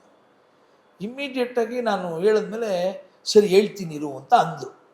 ನಿಂಗೆ ಹೇಳ್ತೀನಿ ಅಂತ 2 ದಿನ ಆದಮೇಲೆ ನಕ್ಕೀರನ್ ಗೋಪಾಲ್ ವಿಷಯ ಬಂತು. 10th ಡೇಗೋ ಏನೋ ನಕ್ಕೀರನ್ ಗೋಪಾಲ್ ಮುಂಚೂಣಿಗೆ ಬರುತ್ತೆ, ಅವ್ರನ್ನ ಅಲ್ಲಿ ಇದು ಮಾಡಬೇಕು ಅಂತ. ಅವಾಗ ನಾನು ಡ್ರಾಪ್ ಆಯ್ತು. ಆಮೇಲೆ ನಾನು ಸ್ವಲ್ಪ ಚಿಕ್ಕ ಹುಡುಗನ ಥರ ಇದ್ದೆ. Just imagine 25 years back. ಗೊತ್ತಾಯ್ತು. ಆಗ ನಿಮಗೆ ಎಷ್ಟು ವರ್ಷ? ಆವಾಗಲೇ ಒಂದು 30. ಆವಾಗಲೇ ನನ್ನ ಹಿಂಗೆ ಅವರು ಇದು ಮಾಡ್ತಾರೆ, 30+ ಇದ್ದೆ. ಆವಾಗ ಒಂದು ಸ್ವಲ್ಪ ಇದಾಯ್ತೇನೋ ಅವ್ರಿಗೆ. ಓಕೆ, ಅದೇ ಯಾಕಂದ್ರೆ ದೊಡ್ಡ ಸೋರ್ಸು. ಅವನು ಅಷ್ಟೊಂದು ಆಲ್ರೆಡಿ ವಿಡಿಯೋ ಎಲ್ಲ ಮಾಡಿಬಿಟ್ಟಿದ್ದ ಅವನು. ಕರೆಕ್ಟ್. ನಕ್ಕೀರನ್ ಗೋಪಾಲ್ ಅಂತ ಹೇಳಿ ಅದೇ ಬೆಸ್ಟ್ ಸೋರ್ಸು. ಅವನೆಂಥ ಬುದ್ಧಿವಂತ ಅಂದರೆ, ನಕ್ಕೀರನ್ ಗೋಪಾಲ್ ಒಂದು ಮರ್ಡರ್ ಕೇಸಲ್ಲಿದ್ದಾರೆ. ವೀರಪ್ಪನ್ನು ಲೈವ್ ಸಾಯಿಸ್ಬೇಕಾದ್ರೆ ಅವರು ಫೋಟೋಗಳು ತೆಗೆದಿದ್ದಾರೆ. ಪ್ಲಸ್ ಅದು ಅವ್ರದ್ದೇ ಮ್ಯಾಗ್ಝಿನಲ್ಲಿ ಹಾಕ್ಬಿಟ್ಟಿದ್ದಾರೆ ಫೋಟೋಗಳು. ವೀರಪ್ಪನ್ನ ಯಾರಾದರೂ ಹಿಡ್ಕೊಡಕ್ಕೆ ಹೋದರೆ ಅವ್ರನ್ನ ಇದೇ ಗತಿ ಮಾಡಿ ಸಾಯಿಸ್ತೀನಿ ಅಂತ ಹೇಳಿ ಒಂದು ಪೇಪರ್ ಮ್ಯಾಗ್ಝಿನಲ್ಲಿ ಫಸ್ಟ್ ಕ್ಲಿಕ್ಕು, ಒಂದೊಂದೇ ಕ್ಲಿಕ್ಗಳು, ಒಂದೊಂದು ಸಾಯ್ತಾ ಇದ್ದಂಗೆಲ್ಲ ಒಂದೊಂದು ಕ್ಲಿಕ್, ಅದು ಅವ್ರ ಮ್ಯಾಗ್ಝಿನಲ್ಲಿ ಬಂದಿತ್ತು ಅಂತ ಹೇಳಿ ಅವ್ರ ಮೇಲೆ ಮರ್ಡರ್ ಕೇಸ್ ಫಿಟ್ ಆಗೋಗಿತ್ತು. ಕಂದವೇಲು ಮರ್ಡರ್ ಕೇಸ್ ಅವ್ರ ಮೇಲೆ ಇತ್ತು. ಅವರು ಅಣ್ಣವ್ರನ್ನ ಬಿಡುಗಡೆಗೆ ನಾನು ಹೋಗ್ಬೇಕಾದ್ರೆ ನೀವು ಎರಡೂ ಗೌರ್ಮೆಂಟ್ ಈ ಮರ್ಡರ್ ಕೇಸ್ ನನ್ನ ಮೇಲೆ ತೆಗಿಬೇಕು ಅಂತ ಹೇಳಿ ತಗ್ಸ್ಕೊಂಡು ಹೋದ್ರು. ಅವ್ರು ಬ್ಯೂಟಿಫುಲ್ ಆಗಿ ಪ್ಲಾನ್ ಮಾಡ್ಕೊಂಡು ನೋಡಿ, ಅವ್ರ ಮೇಲೆ ಮರ್ಡರ್ ಕೇಸ್ ರಿಮೂವ್ ಮಾಡಿಸ್ಕೊಂಡು ಹೋದ್ರು. ನನ್ನ ಕೇಸ್ ತೆಗೆದ್ರೆ ನಾನು ನಿಮಗೆ ಇದಕ್ಕೆ ಸಹಾಯ ಮಾಡ್ತೀನಿ. ಸಹಾಯ ಮಾಡ್ತೀನಿ, ಆದ್ರೆ ಒಂದು ನಯಾ ಪೈಸಕ್ಕೂ ಸಹಾಯ ಮಾಡಲ್ಲ. ಏನು ಸಹಾಯ ಮಾಡಿದ್ರು? ಅಲ್ಲೋದ್ರು, ಅಣ್ಣವ್ರ ಹತ್ರ ಹೋಗೋದು, ನಿಮ್ಮಂಥ ದೇವ್ರನ್ನ ಕಿಡ್ನಾಪ್ ಮಾಡ್ಬಿಟ್ಟಿದ್ದಾನೆ ಈ ಪಾಪಿ ಅನ್ನೋದು. ವೀರಪ್ಪನ ಹತ್ರ ಹೋಗೋದು, ಇದಕ್ಕಿಂತ ಒಂದು ಪ್ರೈಸ್ ಕ್ಯಾಚ್ ಸಿಗಲ್ಲ, ನೀನು ಏನು ಕೇಳ್ತೀವೋ ಅದು ಸಿಗತ್ತೆ ನಿನಗೆ ಅನ್ನೋದು ಅವ್ರ ಹತ್ರ. Double game. ಇಲ್ಲಿಗೆ ಬರೋದು, ಏನೂ ಆಗದಿರೋ ಥರ ನಾನು ನೋಡ್ಕೊಳ್ತೀನಿ ಮನೆಯವ್ರನ್ನ ಮತ್ತು ಗೌರ್ಮೆಂಟ್ನ. ನೀವೇನು ಯೋಚನೆ ಮಾಡಿ, ನಾನಿದ್ದೀನಿ ಅವ್ನು ಏನೇನು ಕೇಳ್ತಾನೋ ಕೊಟ್ಬಿಡೋಣ ಅಂತ ಹೇಳಿ ಇಲ್ಲೆಲ್ಲ ಮಾಡಿ ಏನೇನು ತೊಗೊಂಡು ಹೋಗ್ಬೇಕು ಅಂತ ತೊಗೊಂಡು ಒಳಗಡೆ ತಲುಪಿಸೋದೆಲ್ಲ ಅವರೇ ಮಾಡ್ತಾರೆ. 5 ಸಾರಿ ಹೋಗ್ತಾರೆ. ಒಂದು ನಯಾ ಪೈಸಕ್ಕೂ ಅಣ್ಣವ್ರನ್ನ ಕರ್ಕೊಂಬರಲ್ಲ. 5ನೇ ಸಾರಿಗೆ ನಾಗಪ್ಪ ಮಾರಡಿಗೆ ತಪ್ಪಿಸ್ಕೊಂಡು ಹೋಗೋ ದಿವಸ ಅವರು ನೈಟಲ್ಲಿ ಇರ್ತಾರೆ. 61ನೇ ದಿನ ಅದು ನೋಡಿ. ನಾಗಪ್ಪ ಮಾರಡಿಗೆ ತಪ್ಪಿಸ್ಕೊಳ್ಳೋ ಟೈಮಲ್ಲಿ ಕಿರಣ್ ಗೋಪಾಲ್ ಅಲ್ಲಿರ್ತಾನೆ. ಎಸ್, ಸ್ಪಾಟಲ್ಲಿ ಇರ್ತಾರೆ. ಅದನ್ನು ನೀವು ನಾಗಪ್ಪ ಮಾರಡಿಗಿನ ಕರೆಕ್ಟಾಗಿ ವಿಚಾರಿಸಿದ್ರೆ ಗೊತ್ತಾಗ್ಬಿಡುತ್ತೆ ಅವತ್ತಿಂದ ಯಾರು ಅವ್ರನ್ನ ಸೇವ್ ಮಾಡಿದ್ರು. ಆ್ಯಕ್ಚುಲಿ ನಕ್ಕೀರನ್ ಗೋಪಾಲ್. ನಕ್ಕೀರನ್ ಗೋಪಾಲ್ ಯಾಕೆ ಭಯ ಬಿದ್ದುಬಿಡ್ತಾನೆ ಅಂದರೆ, ಇವನು ಮರ್ಡ್ರ್ ಆದರೆ, ನಾಗಪ್ಪ ಮಾರಡಿಗೆ ಮರ್ಡ್ರ್ ಆದರೆ ಈ ಮರ್ಡರ್ ಕೇಸ್ ನನ್ನ ಮೇಲೆ ಬಂದ್ಬಿಡತ್ತೆ, ನಾನು ಇಲ್ಲಿದ್ದೀನಿ ಅಂತ ಹೇಳಿ ಹೆಂಗಾರು ಮಾಡಿ ಅಲ್ಲಿ ಇವನ್ನ ತಪ್ಪಿಸಕ್ಕೆ ಮಾಡ್ತಾರೆ. ಅದಾದ್ಮೇಲೆ ಇವನ್ನ ಕಟ್ಟಾಕ್ಬಿಡ್ತಾರೆ ವೀರಪ್ಪನ. ಯಾರನ್ನ ಇವನು ನಕ್ಕೀರನ್. ಅಷ್ಟೊತ್ತಿಗೆ ಆಲ್ರೆಡಿ ಒಂದಷ್ಟು ಕೋಟ್ಯಾಂತರ ರೂಪಾಯಿ ಹೋಗಿರುತ್ತೆ. ಹೌದು. ದುಡ್ಡನ್ನ ಬಂಡಲ್ ಆಗಿರೋದನ್ನ ಸ್ಪ್ಲಿಟ್ ಮಾಡಿಬಿಡ್ತಾನೆ. ಬಂಡಲ್ ಇರುತ್ತಲ್ಲ ಅದನ್ನೆಲ್ಲ ಸ್ಪ್ಲಿಟ್ ಮಾಡಿಬಿಟ್ಟು ಅದ್ರಲ್ಲಿ ಒಂದು 7 ಕೋಟಿ ಹೊಡೆದ್ಬಿಟ್ಟಿರ್ತಾರೆ. ಅದಾದ್ಮೇಲೆ ಇವನ್ನ ಕಟ್ಟಾಕ್ಬಿಡ್ತಾರೆ ವೀರಪ್ಪನ. ಯಾರನ್ನ ಇವನು ನಕ್ಕೀರನ್. ಅಷ್ಟೊತ್ತಿಗೆ ಆಲ್ರೆಡಿ ಒಂದಷ್ಟು ಕೋಟ್ಯಾಂತರ ರೂಪಾಯಿ ಹೋಗಿರುತ್ತೆ. ಹೌದು. ದುಡ್ಡನ್ನ ಬಂಡಲ್ ಆಗಿರೋದನ್ನ ಸ್ಪ್ಲಿಟ್ ಮಾಡಿಬಿಡ್ತಾನೆ. ಬಂಡಲ್ ಇರುತ್ತಲ್ಲ ಅದನ್ನೆಲ್ಲ ಸ್ಪ್ಲಿಟ್ ಮಾಡಿಬಿಟ್ಟು ಅದ್ರಲ್ಲಿ ಒಂದು 7 ಕೋಟಿ ಹೊಡೆದ್ಬಿಟ್ಟಿರ್ತಾರೆ. ಅದಕ್ಕೆ ಅವ್ರು ಯಾವಾಗಲೂ ಭಯಪಟ್ಕೊಂಡು ನನ್ನ ಮೇಲೆ ಕೇಸ್ ಹಾಕೋದು, ನಾನು ಆ ವಿಷಯ ಹೇಳ್ತೀನಿ ಅಂತ. ನಾನು ಹೇಳಿದೆ, ನನ್ನ ಹತ್ರ ಪ್ರೂಫ್ ಇಲ್ಲದೆ ಹೇಳೋಕ್ಕಾಗಲ್ಲ ಅಂತ. ಬಟ್ ನನಗೆ ಗೊತ್ತದು ಸ್ಪ್ಲಿಟ್ ಮಾಡ್ಬಿಟ್ಟು ಅದಕ್ಕೆ ಸರಿಯಾಗಿ ಆಧಾರ ಸಿಕ್ಕಿಲ್ಲ, ಅದಕ್ಕೆ ನಾನು ತೋರಿಸ್ತಾ ಇಲ್ಲ. ಅದು ಮಾಡಿರೋದು ಸತ್ಯ, ಎಲ್ಲ ನಿಜ. ಅದು ಒಳಗಡೆ ಇದ್ದವರು ಹೇಳ್ತಾರೆ, ಜೊತೆಲಿ ಇದ್ದವರು. ಬಟ್ ನನಗೆ ಪ್ರೂಫ್ ಬೇಕು ಅಂತ ನಾನು. ಯಾಕಂದ್ರೆ ಆಥೆಂಟಿಕ್ ಆಗಿದ್ರೆ ಮಾತ್ರನೇ ಹೇಳ್ಬೇಕು ನಾವು ಎರಡೂ ಕಡೆಯಿಂದ. ಇವಾಗ ನಕ್ಕೀರನ್ ಗೋಪಾಲ್ ಒಪ್ಕೊಂಡ್ಬಿಟ್ಟ ಅನ್ಕೊಳ್ಳಿ, ನಾವು ತೋರಿಸ್ಬೋದು. ನಕ್ಕೀರನ್ ಗೋಪಾಲ್ ಇಲ್ವೇ ಇಲ್ಲ ಅಂದಾಗ ನಾವು ಅದನ್ನ ಡಿನೇ ಮಾಡ್ಬೇಕಷ್ಟೇ, ಬೇರೆ ವಿಧಿ ಇಲ್ಲ. ಈಗ 2-3 ತರ ಇದೆ ನ್ಯೂಸ್. ಒಂದು ಪೊಲೀಸ್ ವರ್ಷನ್ ಅಲ್ಲಿ ಇರಬೇಕು, FIR ಅಲ್ಲಿ ಇರಬೇಕು, ಕೋರ್ಟ್ ಗೀಟ್ ಹೋಗಿ ಹತ್ತಿರಬೇಕು. At the same time Veerappan ಕೂಟಾಳಿ ಆಗಲಿ, ವೀರಪ್ಪನ್ ಅಸೋಸಿಯೇಟ್ ಏನಾದ್ರು ಆ ಕಡೆಯಿಂದ ಹೇಳಬೇಕು, ಪೊಲೀಸ್ ವರ್ಷನ್ ಆಗಿರ್ಬೇಕು. ಜನಗಳು ಅವತ್ತಿನ ದಿವಸ ಇನ್ಸಿಡೆಂಟ್ ನಡೆದಿರೋದಕ್ಕೆ ನಮ್ಮ ಹತ್ರ ಪ್ರೂಫ್ ಇದೆ. ಇಷ್ಟು ಇದ್ರೆ ಮಾತ್ರ ನಾನು ತೋರಿಸೋದು. ಯಾಕಂದ್ರೆ ನಾನು ಎಲ್ಲಾ ಕ್ಯಾರೆಕ್ಟರ್ ಹೆಸರುಗಳು ರಿಯಲ್ ಆಗಿ ಇಟ್ಟು, ನಾನು ಎಲ್ಲಾ ಕ್ಯಾರೆಕ್ಟರ್ ಹೆಸರು ಕೂಡ ಚೇಂಜ್ ಮಾಡೋದು. ಅದೇ ಹೆಸರು ಇಟ್ಟಿರೋದ್ರಿಂದ ನನಗೆ ಆಥೆಂಟಿಕೇಶನ್ ತುಂಬಾ ಇಂಪಾರ್ಟೆಂಟ್. ಪ್ರೂಫ್ ನಾನು ಒಂದ್ಸಲಿ ಹೇಳಿದ್ರೆ ಅದು ಸತ್ಯ. ಇವತ್ತಲ್ಲ 50 ವರ್ಷ ಆಗಿ ಯಾರಾದ್ರೂ ಆ ಸಿನಿಮಾ ನೋಡಿದ್ರೆ ಓಕೆ ಇದೇ ನಡೆದಿದೆ ಇಷ್ಟೇ ಅಂದ್ಕೊಂಡ್ರೆ ಮಾತ್ರ ನಾನು ಮಾಡೋದು. ಯಾಕಂದ್ರೆ 50 ಇಯರ್ಸ್ ಆದ್ಮೇಲೆ ನಾವಿರಲ್ಲ, ಬಟ್ ನಮ್ದು ಕೃತಿ ಇರುತ್ತೆ, ನಾವು ತೆಗೆದಿರೋದೇನೋ ಇರುತ್ತೆ. ಇವತ್ತು ಸೈನೈಡು ಮತ್ತೆ ಅಟ್ಟಾಸನ ಪೊಲೀಸ್ ಅಕಾಡೆಮೀಸ್ ಅಲ್ಲಿ, ಪೊಲೀಸ್ ಟ್ರೈನಿಂಗ್ ಸ್ಕೂಲ್ಗಳಲ್ಲಿ ಫಸ್ಟ್ ಯಾರೋ ಬರೋರಿಗೆಲ್ಲ ಒಂದು 100 ಜನ 200 ಜನಕ್ಕೆ ಪಿಕ್ಚರ್ ಒಂದು ಆಕ್ಷನ್ ಹೆಂಗ್ ನಡೆಯುತ್ತೆ, ಒಂದು ಪೊಲೀಸ್ ಇನ್ವೆಸ್ಟಿಗೇಷನ್ ಹೆಂಗ್ ನಡೆಯುತ್ತೆ ಅಂತ ಹೇಳಿ ಅವ್ರಿಗೆಲ್ಲ ಪಾಠ ಇದೆ. ಅಷ್ಟೇ. ನಾವು ಏನಾದ್ರೂ ಕಾಂಟ್ರಿಬ್ಯೂಷನ್ ನಮ್ದು ಅಂತ ಇರ್ಬೇಕಿಲ್ಲ. ಈ ತರ ಆಗಿ ನನ್ಗೆ ಅಣ್ಣವ್ರದ್ದು ನನ್ಗೆ ಬಂದಿದೆ. ಸಿನಿಮಾ ಮಾಡಕ್ಕೆ ಅಂತ ಹೊರಟಿದ್ದು ನಾನು. ಫಸ್ಟ್ ಸೈನೈಡ್ ಆಗಿತ್ತು, ಫಿಲ್ಮ್ ಮಾಡೋಣ ಅಂತ ಹೋಗ್ತೀನಿ, ಎಲ್ಲರೂ ಭಯ ಬೆಳೆಸ್ಬೋದು. ಫಸ್ಟ್ ಪಿಕ್ಚರ್ ನೀನು, ಈ ಪಿಕ್ಚರ್ ಬ್ಯಾನ್ ಆದ್ರೆ ಏನ್ ಮಾಡ್ತೀಯಾ ಅಂತ. ನೀವು ಫಸ್ಟೇ ಸೈನೈಡ್ ಮಾಡಕ್ ಹೋಗ್ತೀನಿ, ಬ್ಯಾನ್ ಮಾಡ್ಬಿಟ್ಟು ಏನ್ ಮಾಡ್ತೀಯಾ ಅಂತ ಎಲ್ಲರೂ ಭಯ ಬೆಳೆಸ್ಬಿಟ್ಟು ನಾನು ಏನ್ ಮಾಡೋದು ಅಂತ ಯೋಚನೆ ಮಾಡ್ಕೊಂಡಿದ್ದೆ. ದೆನ್ ಓಕೆ ಸಂತೋಷ ಅಂತ ಇನ್ನೊಂದು ಸ್ಕ್ರಿಪ್ಟ್ ಬಂದಿದೆ, ಫ್ರೆಂಡ್ಶಿಪ್ ಲವ್ವ. ಒಂದು ಇನ್ಸಿಡೆಂಟು ಗುಜರಾತ್ ಭೂಕಂಪ ಆಗುತ್ತಲ್ಲ ಅದ್ರದ್ದು ಬೇಸ್ ಮಾಡಿ ಸ್ವಲ್ಪ ಬರ್ದಿದೆ. ನಮ್ ಕನ್ನಡದವ್ರು ಅಲ್ಲಿ ಸಿಕ್ಕಾಕೊಂಡಿರ್ತಾರೆ, ಅದ್ರದ್ದು ಅಲ್ಲಿ ಲಿಂಕ್ ತಗೊಂಡು ಕಥೆನೆ ಮಾಡಿದ್ದೆ. ಅದಕ್ಕೆ ನಾನು ಸರಿ ಓಕೆ ಇದನ್ನ ಸ್ಟಾರ್ಟ್ ಮಾಡೋಣ ಅಂತ ಮಾಡಿ ಇನ್ನೊಂದು ಮನೆ ಇತ್ತು ಇಲ್ಲಿ ಇದ್ರ ಹತ್ರ ಕಾಮಾಖ್ಯ ಹತ್ರ, ಆ ಮನೆ ಕಳ್ಕೊಂಡೆ. ಫಸ್ಟ್ ಪಿಕ್ಚರ್ ಲಾಸ್ 28 ಲಕ್ಷ ರೂಪಾಯಿ. ಎಷ್ಟು? 28 ಲಕ್ಷ ಹೋಯ್ತು. ಹೋಗಿ ಆ ಮನೆ 47 ಲಕ್ಷಕ್ಕೆ ಮಾರಿ ಆಯ್ತು, ಮುಗೀತು. ಅವಾಗ ಅನ್ಕೊಂಡೆ ಇನ್ನು 1 ಲಕ್ಷ ಮಾತ್ರ ನನ್ನ ಹತ್ರ ಉಳಿದಿತ್ತು. ಅವಾಗ ನಾನು ಮಿಸಸ್ ಏನ್ ಮಾಡ್ಬಿಟ್ಟು ಆ 1 ಲಕ್ಷ ತಗೊಂಡು ಬ್ಯಾಂಕ್ ಕೊಟ್ಟೋದೆ. ನಿಂಗೆ ಮರೆಯೋದು, ಸೋತಿರೋದನ್ನ ಒಂದು 15 days ಬ್ಯಾಂಕ್ ಕೊಟ್ಟೋದು ಇಬ್ರೆ. ಹ್ಮ್. ಜಾಲಿಯಾಗಿ ಸುತ್ಕೊಂಬರೋಣ, ಯಾಕಂದ್ರೆ ಎಲ್ಲ ಸೋದು ಹೊಟ್ಟೋಯ್ತು, ಇನ್ನೇನಿದೆ ಇಲ್ಲಿ. Okay. ಅವಾಗ ಯೋಚನೆ ಮಾಡ್ಕೊಂಡು ವಾಪಸ್ ಬಂದಾಗ ಯೋಚನೆ ಮಾಡಿದೆ, ನಾನು ಒಂದು 10 ವರ್ಷ ರೆಡಿ ಮಾಡಿ ಬರೆದಂಥ ಒಂದು ಸ್ಕ್ರಿಪ್ಟ್ ಸುಮಾರು ರಿಸರ್ಚ್ ಮಾಡ್ತಾನೆ ಇದ್ದೀನಿ, ಹೊಡಿತಾನೆ ಇದೆ. ನನ್ನ ಸ್ವೆಟ್ಟು ಬ್ಲಡ್ ಎಲ್ಲ ಇಲ್ಲಿ ಸೈನೈಡ್ಗೆ ಬರ್ದಿದ್ದೀನಿ, ಸ್ಟೋರಿ ಬೋರ್ಡ್ ರೆಡಿ ಮಾಡಿದ್ದೀವಿ, ಪಿಕ್ಚರ್ ಬೋರ್ಡ್ ರೆಡಿ ಮಾಡಿದ್ದೀವಿ, ವಿಜುವಲ್ಸ್ ಆಗಿ ಎಲ್ಲ ಇಷ್ಟು ಮಾಡಿ ನಾನು ಯಾಕೆ ಇದನ್ನು ಭಯ ಬಿದ್ದೆ, ನಾನು ಅದರಲ್ಲೇ ಕಳ್ಕೊಬೋದಾಯ್ತಲ್ಲ ಫಿಲಮ್ ದುಡ್ಡು, Correct. ಇದರಲ್ಲಿ ಯಾಕೆ ಕಳ್ಕೊಂಡೆ ಅಂತ ಏನು ಮಾಡ್ತೀನಿ, ಮತ್ತೆ ತಿರ್ಗಾ ಏನೇನೋ ಮಾಡಿ ಒಂದು 27-25 ಲಕ್ಷ ಅರೇಂಜ್ ಮಾಡ್ತೀನಿ. ಕೆಂಚಪ್ಗೌಡರು ಮತ್ತೆ ನಮ್ಮ ಮುರಳೀಧರಲ್ಲಪ್ಪ ಎಲ್ಲರೂ ಸೇರ್ಕೊಂಡು 20 ಲಕ್ಷ ಒಂದು 3 ಜನ ಹಾಕಿ 67 ಲಕ್ಷ, ನಾವು 65 ಲಕ್ಷ ಬ್ಯಾಂಕ್ಗೆ ಹಾಕಿ ಅಲ್ಲಿಂದ ಮತ್ತೆ ಸೈನೈಡ್ ಸ್ಟಾರ್ಟ್ ಮಾಡ್ತೀವಿ. ಇನ್ನೊಂದು 40 ಲಕ್ಷ ಹೊರಗಡೆ ತೊಗೊಳ್ತೀವಿ. 1,05,00,000ಕ್ಕೆ ಪಿಕ್ಚರ್ ರೆಡಿ ಮಾಡಿ ಬ್ಯಾನ್ ಆಗ್ಬಿಡುತ್ತಲ್ಲ, ಆ ಭಯ ಬಂತಲ್ಲ, ಹ್ಮ್. ಅದಕ್ಕೆ ಏನು ಮಾಡ್ಬಿಟ್ಟು ಬ್ಯಾನ್ ಆಗದಿರೋಕ್ಕೆ ಇನ್ನೊಂದು ಐಡಿಯಾ ಮಾಡಿದೆ. ಸೆನ್ಸಾರ್ ಹೋದ್ವಿ, ಅಷ್ಟೊಂದು ಆಲ್ರೆಡಿ ಸೆನ್ಸಾರ್ ಮೇಲೆ ದೊಡ್ಡ ಗಲಾಟೆ, ಚೇಂಬರ್ನವರು ಅವರು ಇವರು ಎಲ್ಲ ಹ್ಮ್. ಎಲ್ಲ ಫಿಲಮ್ಗೂ ಇವರು ಚಂದ್ರಶೇಖರ್ ಅವರು ಎ ಸರ್ಟಿಫಿಕೇಟ್ ಕೊಟ್ಟಿರ್ತಾರೆ, ನಮಗೆ ಯು ಎ ಕೊಟ್ಟಿರ್ತಾರೆ, ಹಿಂಸೆ ಆಗ್ತದೆ ಹಂಗೆ. ನನ್ನ ಫಿಲಮ್ಗೆ ಯು ಸರ್ಟಿಫಿಕೇಟ್ ಕೊಟ್ಟು, ಇಷ್ಟು ಸೆನ್ಸಿಟಿವ್ ಫಿಲಮು. ಅವ್ರು ಹೇಳ್ಬಿಟ್ಟು, ನೀವೆಲ್ಲ ಅನ್ಕೊಂಡಿದ್ದೀರಾ ನಾವು ಬರೀ ಎ ಸರ್ಟಿಫಿಕೇಟ್ ಕೊಡ್ತೀವಿ ಅಂತ, ನಾವು ಯು ಕೊಡ್ತೀವಿ ಈ ಥರ ಪಿಕ್ಚರ್ಗೂ ಹ್ಮ್. ಅಂತ ಅಂದ್ರು. ಒಂದು ಕೆಟ್ಟ ಪದ ಆಗ್ಲಿ, ಒಂದು ಇನ್ನೊಬ್ಬರನ್ನ ಹೋಗೋ ಬರೋ ಅಂತ ಕೂಡ ನಾರ್ಮಲ್ ಆಗಿ ಹೇಳ್ಸಲ್ಲ ಸಿನಿಮಾ. ನೆಸಿಟಿ ಇಲ್ಲ, ಹೌದು. ಕದ್ದೇ ಬೇಕು ನನ್ಗೆ ಅಷ್ಟೇ. ನಂಗೆ ಅದು ಇರ್ಬೇಕಾದ್ರೆ ಯಾಕೆ ನನ್ಗೆ ಏನಕ್ಕೆ ಅದು. ಆಮೇಲೆ ಸೆಕ್ಸು ವೈಲೆನ್ಸ್ಗಿಂತ ನನ್ಗೆ ಇಂಪಾರ್ಟೆಂಟ್ ಕಂಟೆಂಟ್. ವೈಲೆನ್ಸು ನಾನು ನಾರ್ಮಲ್ ಆಗಿ ತೋರ್ಸಕ್ಕೆ ಹೋಗಿಲ್ಲ, ಹ್ಮ್. ವೈಲೆನ್ಸು ಎಷ್ಟು ಬೇಕೋ ಅಷ್ಟು ಕರ್ಟೇಲ್ ಮಾಡ್ಬಿಟ್ಟಿರ್ತೀನಿ. Okay. ನಂಗೆ ವೈಲೆನ್ಸ್ ತೋರಿಸಿ ಏನಾಗಬೇಕಾಗಿಲ್ಲ. ಆಮೇಲೆ ವಲ್ಗರಿಟಿ ನನಗೆ ಏನು ನೆಸಿಟಿ ಇಲ್ಲ. ಡೈಲಾಗಲ್ಲಿ ಡಬಲ್ ಮೀನಿಂಗ್ ಅಂತೂ ಒಂದು ಲೈನು ಹೇಳ್ಸಲ್ಲ, Correct. ವರ್ಡ್ ಇದ್ರು ಅಲ್ಲೇ ತೆಗೆದ್ಬಿಡ್ತೀನಿ. ಒಂದು ಡೈಲಾಗು ನಾನು ರಿಮೂವ್ ಮಾಡಲ್ಲ, ಒಂದು ಇದನ್ನು ಡೈಲಿ ಇವು ಕೊಟ್ಬಿಟ್ರು. ಅವರು ಹೇಳಿದ್ರು ಅನೌನ್ಸ್ ಮಾಡಿದ್ರು. ಅಪ್ಪ ನಾನೇನು ಮಾಡಿದೆ, ಇನ್ನೂ ಏನಾದರೂ ದೊಡ್ಡ ತೊಂದರೆ ಆಗಕ್ಕೆ ಮುಂಚೆ ಒಂದು 10 ದಿವಸದ ಮುಂಚೆನೇ ಒಂದು ಶೋ ಹಾಕ್ಬಿಡೋಣ ಅಂತ ಪ್ಲಾನ್ ಮಾಡ್ಬಿಟ್ಟು, Okay. Release ಗಿಂತ ಮುಂಚೆ. ರಿಲೀಸ್ ಮುಂಚೆನೆ, Okay. ರಿಲೀಸ್ಗೂ ತೋರ್ಸಲ್ವಲ್ಲ ಎಲ್ಲರೂ, Correct. ಅವಾಗಾರು ಜನ ನೋಡ್ಬಿಡ್ಲಿ ಅಂತ ಹೇಳಿ 10 days ಬಿಫೋರು ಒಂದು ಶೋ ಬುಕ್ ಮಾಡ್ತೀನಿ. ಎಲ್ಲಿ ಊರ್ವಶಿ ಥಿಯೇಟರ್, 1200 ಜನ, 1200 ಜನಕ್ಕೆ ಬಿಟ್ಬಿಡೋಣ ಒಳಗಡೆ. Hmm. Press, Public. Public, technicians ಎಲ್ಲರೂ, ಆಮೇಲೆ ಒಳ್ಳೆ ಡೈರೆಕ್ಟರ್ಸು ಎಲ್ಲರನ್ನೂ ಇನ್ವೈಟ್ ಮಾಡ್ಬಿಟ್ಟು ಎಲ್ಲರಿಗೂ ಹೇಳಿ, ಕಾಸರೊಳ್ಳೆಯವರು ಇವರು ಎಲ್ಲರೂ ಬಂದು ಫಿಲ್ಮ್ ನೋಡ್ಬಿಟ್ಟು ಕೊಂಡಾಡ್ಬಿಡ್ತಾರೆ. ಹ್ಮ್. ಅಲ್ಲಿಂದ ಬ್ಯಾನ್ ಮಾಡೋ ಪರಿಸ್ಥಿತಿನೂ ಇಲ್ಲ, ಯಾವುದಿಲ್ಲ. ಜನ ಮಾತಾಡಕ್ಕೆ ಸ್ಟಾರ್ಟ್ ಮಾಡ್ಬಿಟ್ಟು ಸೂಪರ್. ಅದಕ್ಕೆ ಸ್ಟೇಟ್ ಅವಾರ್ಡು, ನನ್ಗೆ 2 ಸ್ಟೇಟ್ ಅವಾರ್ಡ್, ಫಸ್ಟ್ 2 ಫಿಲಮ್ಸ್ ಹಿಂಗೆ ಬಂದಿದೆ. ಅದಾದ್ಮೇಲೆ ಅಟ್ಟಹಾಸ, ಅದು ಹೆಂಗಿದ್ರು ನಾನೇ ಹೋಗಿರೋದ್ರಿಂದ, ನಾನೇ ಅಣ್ಣವ್ರ ಬಿಡುಗಡೆ ಹೋಗಿರೋದ್ರಿಂದ ನೋಡಿ, ಅವನು 5 ಸಲ ಹೋಗಿ ಅವನ ಕೈಲಿ ಆಗ್ಲಿಲ್ಲ, ನಕ್ಕೀರನ್ ಗೋಪಾಲ್ ಕೈಲಿ ಆಗ್ಲಿಲ್ಲ. ಅದಾದ್ಮೇಲೆ ಮತ್ತೆ ತಿರ್ಗಾ ನಾನು ನಡುಮರನವ್ರ ಮನೆಗೆ ಹೋಗಿ 3 ಸಲ ಭೇಟಿ ಮಾಡಿ, ಅಲ್ಲಿಂದ ಮಧುರೈ ಮೀಟಿಂಗ್ ಹೋಗಿ ಮುತ್ತುಲಕ್ಷ್ಮಿ ಭೇಟಿ ಮಾಡಿ, ಆ ಫೋಟೋಸು ಎಲ್ಲ ತಿರ್ಗಾ ತಗೊಂಡ್ಬಂದು ಕೊಟ್ಟು, ಅದಾದ್ಮೇಲೆ ಈ ಸಲ ಅಲ್ಲೋಗ್ಲಿಲ್ಲ, ಕೆಂಪಯ್ಯನವ್ರ ಹತ್ರ ಹೋಗ್ಲಿಲ್ಲ, ನೇರವಾಗಿ ಏನ್ ಮಾಡ್ಬಿಟ್ಟೆ, ಮೋಹನ್ ಕೊಂಡಜ್ಜಿ ಅಂತ MLC, ಹ್ಮ್. ನಾನು ಮೋಹನ್ ಕೊಂಡಜ್ಜಿ ಅವ್ರನ್ನ ಕರ್ಕೊಂಡು SM ಕೃಷ್ಣ ಹತ್ರ ಹೊಟ್ಟು, ಹ್ಮ್. ಅಲ್ಲಿಂದ ನಡುಮರನ್ ಫೋನ್ ಮಾಡಿಸಿದ್ರು. ನಡುಮರನ್ ನನ್ನ ಹತ್ರ ಒಂದೇ ಒಂದು ಮಾಡಿ, ಅದೊಂದು ದೊಡ್ಡ ಫೋಟೋಸ್ ಎಲ್ಲ ಪೇಪರ್ ಬಂದಿದೆ. ಅವ್ರು ಅಲ್ಲಿಂದ ನನಗೆ ಹೇಳ್ತಾರೆ, ಒಂದೇ ಮಾತವ್ರು ಹೇಳೋದು, ನೋಡು ನನ್ಗೆ ಹೋಗಕ್ಕೇನು ಬೇಜಾರಿಲ್ಲ, ಹ್ಮ್.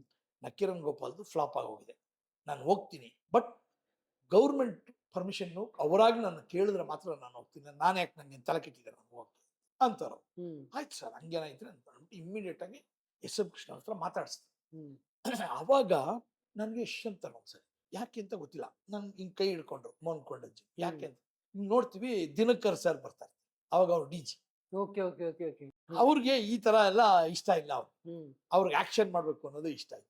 ಅವಾಗ ನನಗೆ ಹಿಡ್ಕೊಳ್ತಾರೆ, ನಾನು ಸುಮ್ಮನೆ ಆಗ್ತೀನಿ. ಆಮೇಲೆ ಗೊತ್ತಾಗುತ್ತೆ ಅದು ಇದು DGಗೋಸ್ಕರನೇ ಅವತ್ತು ಇದು ಮಾಡಿದ್ದು.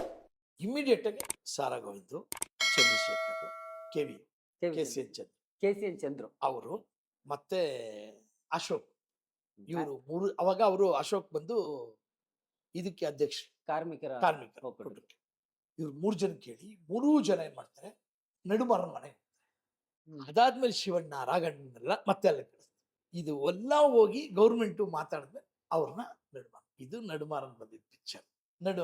ಆಮೇಲೆ ನಕ್ಕೀರನ್ ಗೋಪಾಲ್ ಇಲ್ಲಿ ಮತ್ತೆ ನಾನು ಹೇಳಿದೆ, ಫಸ್ಟ್ 10th ಡೇನೇ ಹೇಳಿದೆ, ಇದು flap machine sir, Nakkheeran Gopal ಆಗಲ್ಲ ಅಂತ ಹೇಳಿದ್ದೇನೆ. ಹಂಗೆ ಆಯ್ತು. ನಡುಮಾರನವ್ರ ಹತ್ರ ಹೋಗಿದ್ದು ನಾನೇ, ನಡುಮಾರನ್ನ ಕರ್ನಾಟಕಕ್ಕೆ ಬರಕ್ ಮಾಡಿದ್ದು ನಾನು. ಅದಕ್ಕೆ ಮಧ್ಯೆ ನಂದು ನಾನು ನಾರಾಯಣಗೌಡ ಅಷ್ಟೊಂದು ಆಲ್ರೆಡಿ ನಾವೆಲ್ಲ ರಕ್ಷಣಾ ವೇದಿಕೆ ಕಟ್ಬಿಟ್ಟು ಹೌದು ಎಷ್ಟನೇ ಅದು 2000 2000 ನಾವು ರಕ್ಷಣಾ ವೇದಿಕೆ ಕಟ್ಟಿದ್ವಲ್ಲ, ನಾವೇ ಗಲಾಟೆ ಹೈಯೆಸ್ಟ್ ಮಾಡ್ತಾ ಇದ್ವಿ. ಜಾಣಗೆರೆ, ನಾವು, ನಾರಾಯಣಗೌಡ, ಕುಮಾರ, ನಮ್ಮ ಪ್ರವೀಣ್ ಶೆಟ್ಟಿ, ಶೆಟ್ಟಿ ಶಿವರಾಮೇಗೌಡ ಮತ್ತೆ ನಮ್ಮ ಯಡಿಯೂರು ಜನಾರ್ದನ್. ಅವಾಗ ಬಸಂತ್ ನನ್ನ ಕ್ಲೋಸ್ ಫ್ರೆಂಡ್ ಇನ್ಸ್ಪೆಕ್ಟರ್, ಅವ್ರ ಅಣ್ಣನೇ ಅಗ್ನಿಶ್ ಶ್ರೀಧರ್. ಅವ್ರೇನ್ ಮಾಡ್ತಾರೆ, ನನ್ನ ಬಸಂತು ನಾವೆಲ್ಲ ಸಿಕ್ಕಾಬಡೆ ಕ್ಲೋಸ್ ಫ್ರೆಂಡ್ಸ್. ಅಣ್ಣಯ್ಯ ನಿಮ್ಮನ್ನೇನೋ ಕರಿತಾ ಇದ್ದಾರೆ, ಅರ್ಜೆಂಟಾಗಿ ಬನ್ನಿ. ಯಾರು ಅಗ್ನಿಶ್ ಇದಾರೆ ನನ್ನ ಕರಿತಾ ಇದ್ದಾರೆ, ಹೋಗ್ತೀನಿ ನಾನು. ಏನ್ ಸರ್ ಅಂತ. ಅವಾಗ ಅವ್ರು ಹೇಳ್ತಾರೆ, ಜಾಣಗೆರೆ ಮತ್ತೆ ನಾರಾಯಣಗೌಡ ಸ್ವಲ್ಪ ಕರ್ಕೊಂಬರಕ್ಕಾಗತ್ತಾ ಅಂತ ಹೇಳಿ. ಆಯ್ತು ಏನು ಕರ್ಕೊಂಬರ್ತೀನಿ. ನಾನು ಬಂದು ಜಾಣಗೆರೆಗೆ ಹೇಳ್ತೀನಿ, ಏನಣ್ಣ ಹಿಂಗೆ ಕರಿತಾ ಇದ್ದಾರೆ. ಆಮೇಲೆ ಇವನಿಗೂ ಹೇಳ್ತೀನಿ ನಾರಾಯಣಗೌಡನಿಗೆ, ಏನು ಗೌಡ ಹಿಂಗೆ ಕರಿತಾ ಇದ್ದಾರೆ, ಏನು ಮಾಡೋಣ. ಆಯ್ತು ಹೋಗೋಣ ಅಂತೆಲ್ಲ ಹೋಗ್ತೀವಿ. ಚಳುವಳಿ ಮಾಡ್ತಿರೋದು ನಾವು ಮಾತ್ರ. ಯಾರು ರಕ್ಷಣಾ ವೇದಿಕೆಯವರು ಇನ್ಯಾರು ಚಳುವಳಿ ಮಾಡ್ತಿಲ್ಲ, ಎಲ್ಲರನ್ನು ಸ್ಟಾಪ್ ಮಾಡಿಸ್ಬಿಟ್ಟಿದ್ದಾರೆ.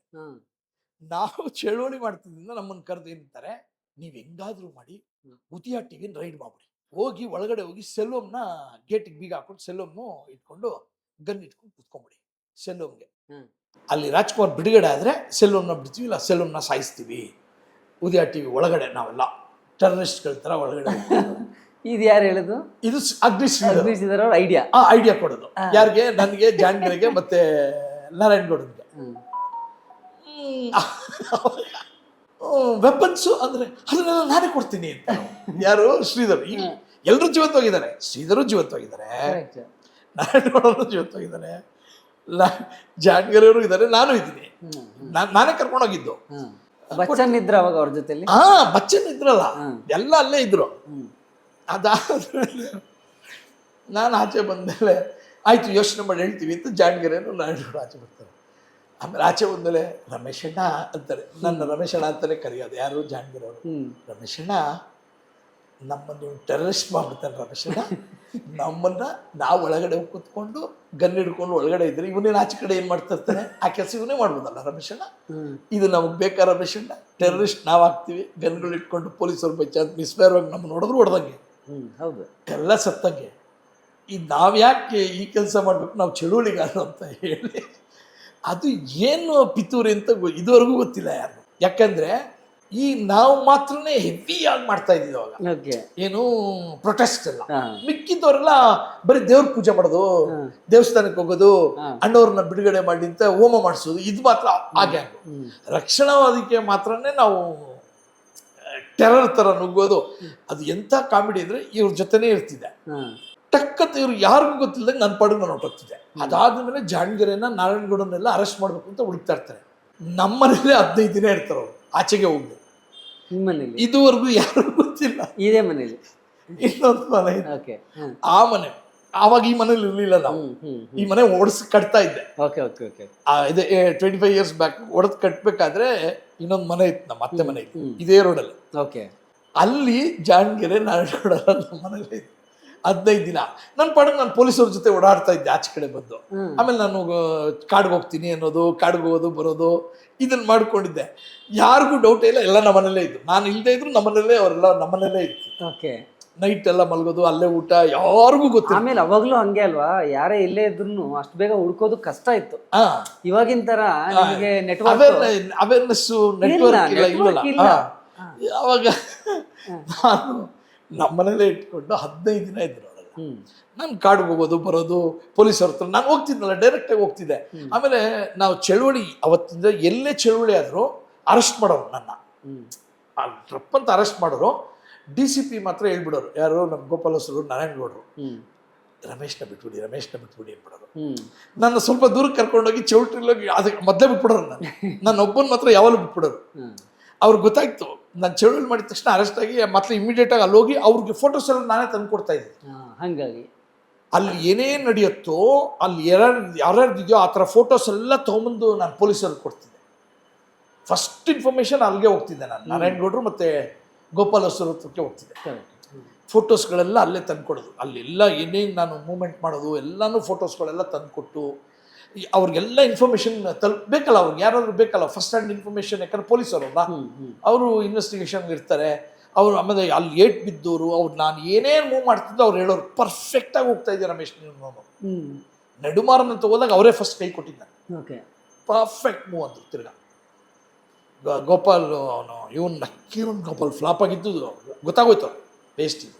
ಈ ಥರ ಆಗಿ ಅಣ್ಣವ್ರದ್ದು ಕೇಸು. ಆಮೇಲೆ 2006 ಮಾಡಿ ನೀವು ಅಲ್ಲಿ ಮುತ್ತುಲಕ್ಷ್ಮಿನೂ ಭೇಟಿ ಮಾಡಿದ್ರಿ ಅನ್ನೋ ವಿಚಾರ. ಎಷ್ಟು ಸಲ ಭೇಟಿ ಮಾಡಿದ್ರಿ? ಮುತ್ತುಲಕ್ಷ್ಮಿನ 2 ಸಲ ಭೇಟಿ ಮಾಡ್ತೀನಿ ಅವ್ರ ಮನೆಗೆ ಹೋಗಿ ಮೆಟ್ಟೂರಲ್ಲಿ. ಅಂದ್ರೆ ಏನು ಯಾವ ಮಾಹಿತಿ? ಅಣ್ಣವ್ರು ಹಿಡ್ಕೊಂಡು ಹೋದಾಗ್ಲೂ ಮಧುರೈ ಮೀಟಿಂಗಲ್ಲಿ ಭೇಟಿ ಮಾಡ್ತೀನಿ. ಮಧುರೈ ಮೀಟಿಂಗಲ್ಲೂ ಹಂಗೆ ಹೇಳ್ತೀನಿ ನಾನು, ಓಕೆ ನಿಂಗೆ ಏನಾದರೂ ಬೇಕಾದರೆ ನಾನು ಕೇಳಮ್ಮ, ನಾನು ಏನಾದರೂ ಅರೇಂಜ್ ಮಾಡ್ತೀನಿ, ನಿಮ್ಮ ಯಜಮಾನ್ರಿಗೆ ಹೇಳು. ತುಂಬ ಜನ ಸುತ್ತೋಗ್ತಾರಲ್ಲಿ, ಏನಾದರೂ ಹೆಚ್ಚು ಕಡಿಮೆ ಆದರೆ ಅಣ್ಣವ್ರಿಗೆ ಮಾತ್ರ ಯಾವುದೇ ರೀತಿಯ ತೊಂದರೆ ಆಗಬಾರ್ದು ಅಂತೇಳಿ ಆ ಮಧುರೈ ಮೀಟಿಂಗ್ ನೆಡುಮಾರನ್ ಮೀಟಿಂಗ್ ಅದು ತಮಿಳ್ ಮಾನಾಡು ಮೀಟಿಂಗಲ್ಲೇ ಅವಳು ಬಂದಿರ್ತಾಳೆ. ಓಕೆ, ಅಲ್ಲೂ ಹೋಗಿ ಹೇಳ್ತೀನಿ. ಅದಾದಮೇಲೆ ಮತ್ತೆ ನಾನು ಇದು ಅಣ್ಣವ್ರು ಬಿಡುಗಡೆ ಆಯಿತು, ಎಲ್ಲ ಸುಮ್ಮ ಮುಗೀತು. ಅದು ಬಿಡುಗಡೆ ಆಗಿ 2 ದಿನಕ್ಕೆ ತೆಗೆದಿರೋ ಫೋಟೋ ಅದು. ಆ ಫೋಟೋ ಇಲ್ಲಿ ಅಣ್ಣವ್ರು ನಿಂತಿರೋದು. ಅಣ್ಣವರು ಮತ್ತೆ ಪರತಮ್ಮ ಇರೋದು 2 ಡೇಸ್ ಮನೇಲಿ. ಮುಖ ಒಂಥರ ಬೇರೆನೆ ಕಾಣಿಸ್ತು, ಫ್ರೆಶ್ ಆಗಿ ಕಾಣಿಸ್ತಿದೆ ಅಲ್ಲ ಯಾರು ಇದ್ರಲ್ಲಿ ಅಣ್ಣವ್ರದ್ದು. ಅವ್ರು ಹೊರಗಡೆ ಬಂದಾಗ ಅವ್ರ ಮುಖ ಅದಾದ್ಮೇಲೆ ಅಣ್ಣ ಅವ್ರ ತೇಜಸ್ಸೇ ತೇಜಸ್ ಅಲ್ವಾ? ಅವ್ರದ್ದು 3 ಡೇಸ್ ಅಷ್ಟೇ, ಅದು ಅಷ್ಟೇ. ಆಮೇಲೆ ನಾರಾಯಣಗೌಡ ನಾನು ಅದು ಬಿಡುಗಡೆ ಆಗಿದ ತಕ್ಷಣ ಫಸ್ಟ್ 3 ಡೇಸ್ಗೆ ಮನೇಲಿ ನಾವೆಲ್ಲ ಹೌದು ನಾವೆಲ್ಲ ಹೊಟ್ಟೋದ್ವಿ 3 ಡೇಸ್. ಓಕೆ, ಅವ್ರು ನೆಮ್ಮದಿಯಾಗಿರ್ಲಿ ಅಂತ ಒಂದು 2 ಡೇಸ್ ಬಿಟ್ಟು 3rd ಡೇಗೆ ನಾವೇ ಹೋಗಿದ್ವಿ. ಓಕೆ, ನಮ್ಮನ್ನು ಕರೆಸಿದ್ದು ಏನೇನು ಗಲಾಟೆ ಮಾಡ್ತಿರ್ತೀವಿ ಅಂತ ಗೊತ್ತಾಗಿ ಅವ್ರಿಗೆಲ್ಲರಿಗೂ ಗೊತ್ತಲ್ಲ ಯಾರ್ಯಾರು ಏನೇನು ಮಾಡ್ತಿದ್ರು ಅಂತ ಎಲ್ಲ ವಿಷಯಗಳು ಗೊತ್ತಿತ್ತಲ್ಲ. ಓಕೆ, ಅದಕ್ಕೆ ಆಮೇಲೆ ನಾನು ಫಿಲಮ್ ಅವ್ರ ಬಗ್ಗೆ ಮಾಡ್ತೀನಿ ಅಂದಾಗಲೂ ಅಪ್ಪನೂ ಒಂದು ಮಾತಾಡಲಿಲ್ಲ, ಶಿವಣ್ಣನೂ ಮಾತಾಡಲಿಲ್ಲ, ರಗಣನೂ ಯಾರು ಮಾತಾಡಲೇ ಇಲ್ವಲ್ಲ. ಅಟ್ಟಹಾಸ ಮಾಡೋಕೆ ಯಾರು ಒಂದು ತುಟು ಪಿಟಿ ಕೇಳಲಿಲ್ವಲ್ಲ. ಒಂದು ಬರೀ ಅವರು ಮುತ್ತುಲಕ್ಷ್ಮಿ ಮಾತ್ರ ಕೇಸ್ ಹಾಕಿದ್ದು. ಇದು ಮುತ್ತುಲಕ್ಷ್ಮಿನ ಅದಾದ್ಮೇಲೆ ಮತ್ತೆ ಭೇಟಿ ಮಾಡ್ತೀನಿ. ವೀರಪ್ಪನ್ ಇದು ಸೈನೈಡು ಆಗ್ತಿದ್ದಂಗೆ ಅವ್ರು ಸಾಯ್ತಾರಲ್ಲ, 2004 ಸಾಯ್ತಾರೆ. ವೀರಪ್ಪನ್ ಸಾಯ್ತಾರೆ. 2006 ಅಣ್ಣವ್ರು ತೀರ್ಕೊಳ್ತಾರೆ. ನಂದು ಸೈನೈಡ್ ಆದಮೇಲೆ ತಿರ್ಗಾ ವಾಪಸ್ ಹೋಗ್ತೀನಿ ಮುತ್ತುಲಕ್ಷ್ಮಿ ಹತ್ರ ಹೋಗಿ ನಾನು ದುಡ್ಡು ಕೊಡ್ತೀನಿ. 2000 ಕಿಡ್ನಾಪ್ ಆಗಿದ್ಮೇಲೆ ನಾನು ದುಡ್ಡು ಕೊಡ್ತೀನಿ, ನೀನು ಮತ್ತೆ ಏನಾದರೂ ಆ್ಯಕ್ಟ್ ಮಾಡೋದಾದ್ರೆ ಹೇಳಮ್ಮ ನಿನಗೆ ಅಂತ. ಎಷ್ಟು ಕೊಡ್ತೀರಾ ಅಂತ ಕೇಳ್ತಾರೆ ಆ್ಯಕ್ಟ್ ಮಾಡೋಕ್ಕೆ. ಮುತ್ತುಲಕ್ಷ್ಮಿ ಕ್ಯಾರೆಕ್ಟರ್ ನೀನೇ ಮಾಡಿಬಿಡು ಅಂತ ಅಟ್ಟಹಾಸದಲ್ಲಿ ಅಟ್ಟಹಾಸಾಗಿ ನಾನು ಅವಾಗ 3 lakhs ಕೊಡ್ತೀನಿ ಅಂತ ನಾನು ಹೇಳ್ತೀನಿ. ಅವಳು 1.5 ಕೋಟಿ ಕೇಳ್ತಾಳೆ. ಅಯ್ಯಯ್ಯೋ 1.5 ಕೋಟಿ ನನ್ನ ಹತ್ರ ಅದೇ ನಾವು ಬಡ್ಜೆಟ್ಗೆ ಎಷ್ಟಾಗುತ್ತೆ ನಂಗೆ ಗೊತ್ತಿಲ್ಲಮ್ಮ, ಅಷ್ಟೆಲ್ಲ ಕೊಡೋಕ್ಕಲ್ಲ ಅಂತ ಹೇಳಿ. ಹಂಗಾಗಿ ಆಮೇಲೆ ಮುತ್ತುಲಕ್ಷ್ಮಿ ನನ್ನ ಕತೆ ಹೇಳ್ತೀನಿ. ನಾನು ಹೇಳಿದೆ ನಿಮ್ಮ ಕತೆ ನನಗೆ ಬೇಡ, ನನಗೆ ಕತೆ ಇದೆ ನನ್ನ ಹತ್ರ. ನಿಮ್ಮ ಪಾತ್ರ ನೀವು ಒಳಗಡೆ ಹೋದಾಗ ಎಷ್ಟಿತ್ತೋ ಅಷ್ಟು ಮಾತ್ರ ಹೇಳ್ಬೇಕು ನನಗೆ, ಬೇರೆದೆಲ್ಲ ಹೇಳ್ಬಾರ್ದು ನನಗೆ. ಯಾಕೆಂದರೆ ನನಗೆ ಚೆನ್ನಾಗಿ ಗೊತ್ತು ಮುತ್ತುಲಕ್ಷ್ಮಿಗೆ ಎಷ್ಟು ದಿನ ಅವ್ರ ಜೊತೇಲಿದ್ದರು, ಅವರು ಅಷ್ಟು ಮಾತ್ರ ಅವ್ರಿಗೆ ಗೊತ್ತಿರುತ್ತೆ. ಮಿಕ್ಕಿದ್ದೆಲ್ಲ ಮುತ್ತುಲಕ್ಷ್ಮಿಗೆ ಹೆಂಗೆ ಗೊತ್ತಿರುತ್ತೆ? ಹೌದು ಹೌದು. ಪೊಲೀಸ್ ವರ್ಷನ್ ಹೆಂಗೆ ಗೊತ್ತಿರುತ್ತೆ, ಒಳಗಡೆ ನಡೆದಿದ್ದು ಹೆಂಗೆ ಗೊತ್ತಿರುತ್ತೆ, ಬೇರೆ ಬೇರೆ ಕಡೆ ನಡೆದಿರೋದು ಎಲ್ಲ ಹೆಂಗೆ ಗೊತ್ತಿರುತ್ತೆ. ಅಣ್ಣವ್ರು ಕಿಡ್ನಾಪ್ ಆದಾಗ ಅವ್ರಿಗೆ ಗೊತ್ತೇ ಇಲ್ಲ ಅವ್ರಿಗೆ. ಅವ್ರು ಹೊರಗಡೆ ನಮ್ಮ ಥರನೇ ಇದ್ದಾರೆ. ಅವ್ರಿಗೆ ಹೆಂಗೆ ಗೊತ್ತಾಗತ್ತೆ? ನಾನು ಅಣ್ಣವ್ರ ಬಗ್ಗೆ ಅವ್ರ ಹತ್ರ ಕೇಳಿದ್ರೆ ಗೊತ್ತಾಗತ್ತಾ? ಅದು ಸುಳ್ಳು ಮಾಹಿತಿ. ನಾನು ಕೇಳಿದ್ದು ನೀವೆಷ್ಟು ಗೊತ್ತು, ನೀವೆಷ್ಟು ದಿನ ಇದ್ರಿ, ನಿಮ್ಮ ಮದುವೆ ಹೆಂಗಾಯ್ತು, ಇಷ್ಟು ಮಾತ್ರ ಹೇಳಿ ಸಾಕು ನನಗೆ. ಅಷ್ಟೇ ತಾನೇ ನೀವು ಇದು ಮಿಕ್ಕಿದ್ದು ಏನು ನಡೀತು? ಒಂದು ಮಾತ್ರ ಸತ್ಯ, ಅದು ಇವಂದು ತಲೆ ಕಡ್ದಾಕ್ತಾರೆ. ಯಾರ್ದು? DFO ಶ್ರೀನಿವಾಸ್. ಅವತ್ತಿನ ದಿನ ಅಲ್ಲಿರ್ತಾರೆ. ಹೌದಾ? ಓಪನ್ ಆಗಿ ಹೇಳ್ಬಿಡ್ತಾರೆ ನನ್ನ ಹತ್ರ, ತಲೆನ ನಾನು ಒತ್ಕೊಂಡು ಹೋದೆ 1/2 ಕಿಲೋಮೀಟ್ರ್ ಅಂತ, ತಲೆನ ಹಿಂಗೆ ಕಾಲಲ್ಲೇ ಒತ್ಕೊಂಡು ಹೋದೆ ಅಂತ ಹೇಳ್ತಾರೆ. ಅವತ್ತು ಫಸ್ಟ್ ಟೈಮ್ ನಾನು ರೆಕಾರ್ಡ್ ಮಾಡಿದಿರೋ ದಿನ ಅದು. ನಾನು ಯಾವಾಗಾದರೂ ಸರಿ ಆಡಿಯೋ ರೆಕಾರ್ಡೋ ವಿಡಿಯೋ ರೆಕಾರ್ಡೋ ಮಾಡ್ತೀನಿ ನಾನು ಎಲ್ಲರ ಜೊತೆ, ನಾನು ಇಂಟರ್ವ್ಯೂ ಮಾಡ್ಬೇಕಾದ್ರೆ. ಅವತ್ತು ಆಕೆ ಒಪ್ಪಿರಲಿಲ್ಲ ಮೆಟ್ಟೂರು ಮನೆಗೆ ಹೋದಾಗ. ಆ ವಿಷಯ ಹೇಳಿದ್ರು ನಾನು ಇದು ಮಾಡ್ಬಿಟ್ಟೆ. ಬಟ್ ಅದಕ್ಕೆ ಪ್ರೂಫ್ ಇದ್ದಿದ್ರೆ ಅದನ್ನು ಹಂಗೆ ತೋರಿಸ್ಬಿಡ್ತಾ ಇದ್ದೆ. ನಾಳೆ ದಿನ she has come out of the court. ಬೇರೆ ಅವಾಗ ನಿಮ್ಮ ಹತ್ರ ದಾಖಲೆ ಇಲ್ಲ. ಆಮೇಲೆ ಇರ್ತಿತ್ತು. ಆಮೇಲೆ ಆ ಕೇಸಲ್ಲಿ ಆಕೆ ಇದ್ರು, ಅದಕ್ಕೋಸ್ಕರ ಸಿನಿಮಾಲ್ ತೋರಿಸಿದ್ದೀನಿ. ಬಟ್ ಈ ಥರ ಮಾಡಿದೆ ಅನ್ನೋದಕ್ಕೆ ಪ್ರೂಫ್ ಹೆಂಗೆ ನನ್ನ ಹತ್ರ?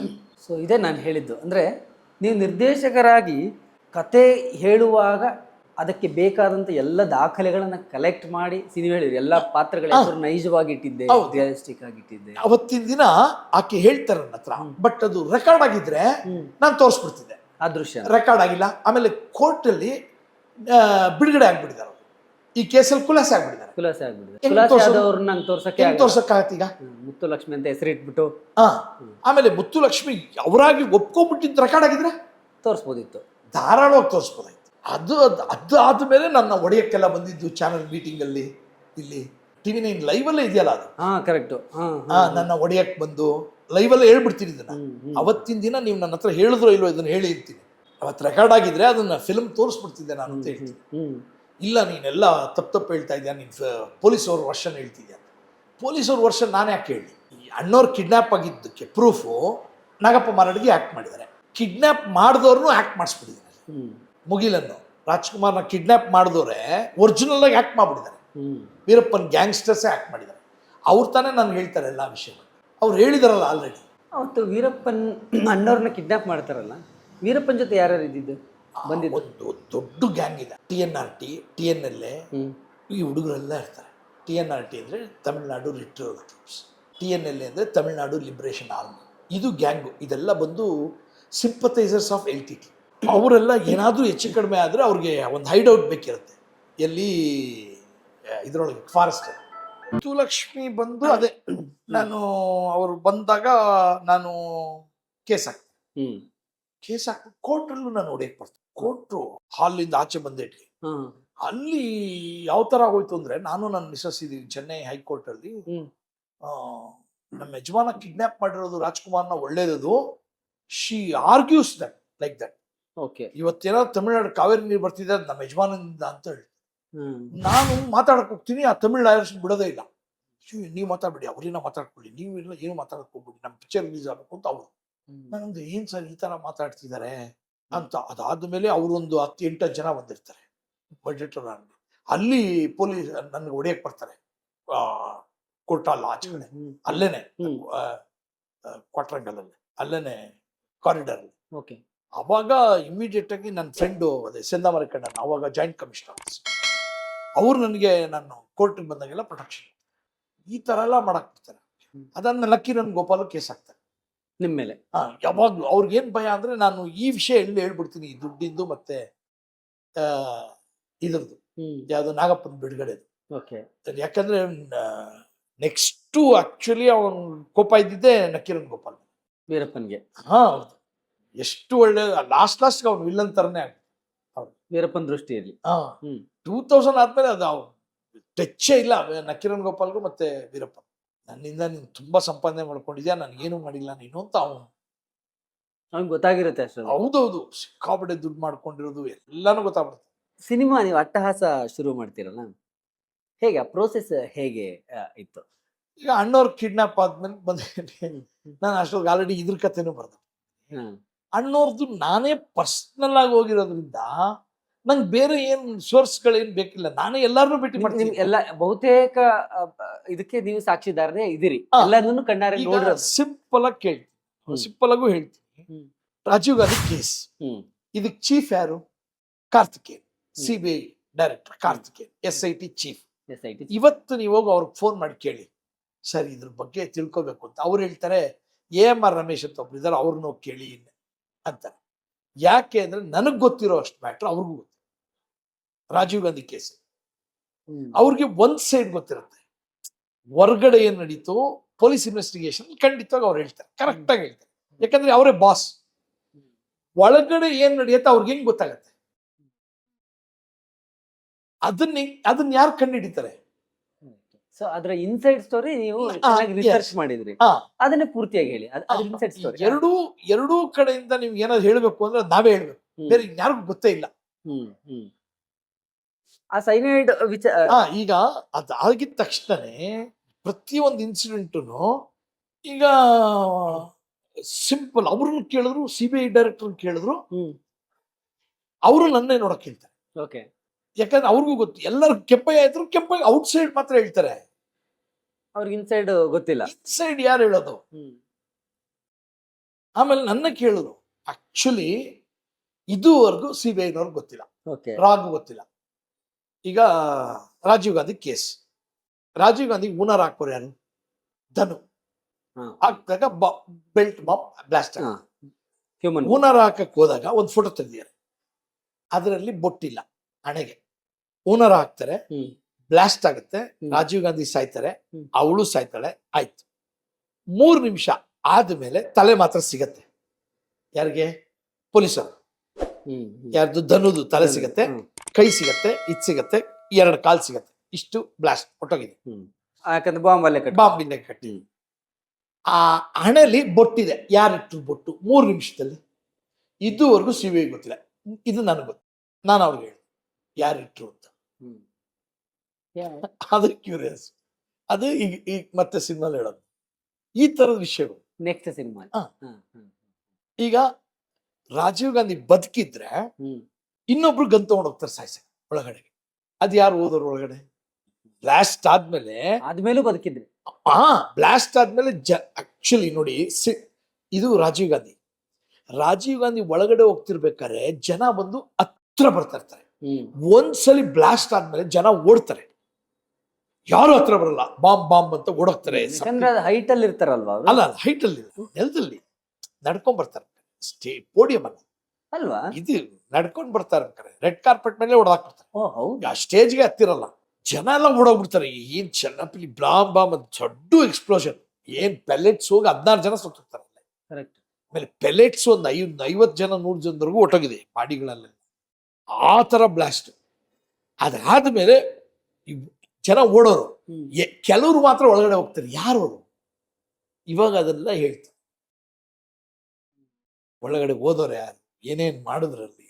ಈಗ ಇವಾಗೆಲ್ಲ ಇಷ್ಟೊಂದು ಸೆಕ್ಯೂರಿಟಿ ಇದೆಲ್ಲ ಇದೆ ಅಂದ್ರೆ ಪ್ರತಿಯೊಂದನ್ನು ಕೂಡ ಒಂದು ಪಿನ್ ಟು ಪಿನ್, ಒಂದು ಜೇಬಲ್ ಪಿನ್ ಇದ್ರು ಕೂಡ. ಅದೇ ಒಂದು ಇನ್ಸಿಡೆಂಟ್ ಆದ್ಮೇಲೆ ನಾವು ಅಲರ್ಟ್ ಆಗ್ತೀವಿ ಅಷ್ಟೇ.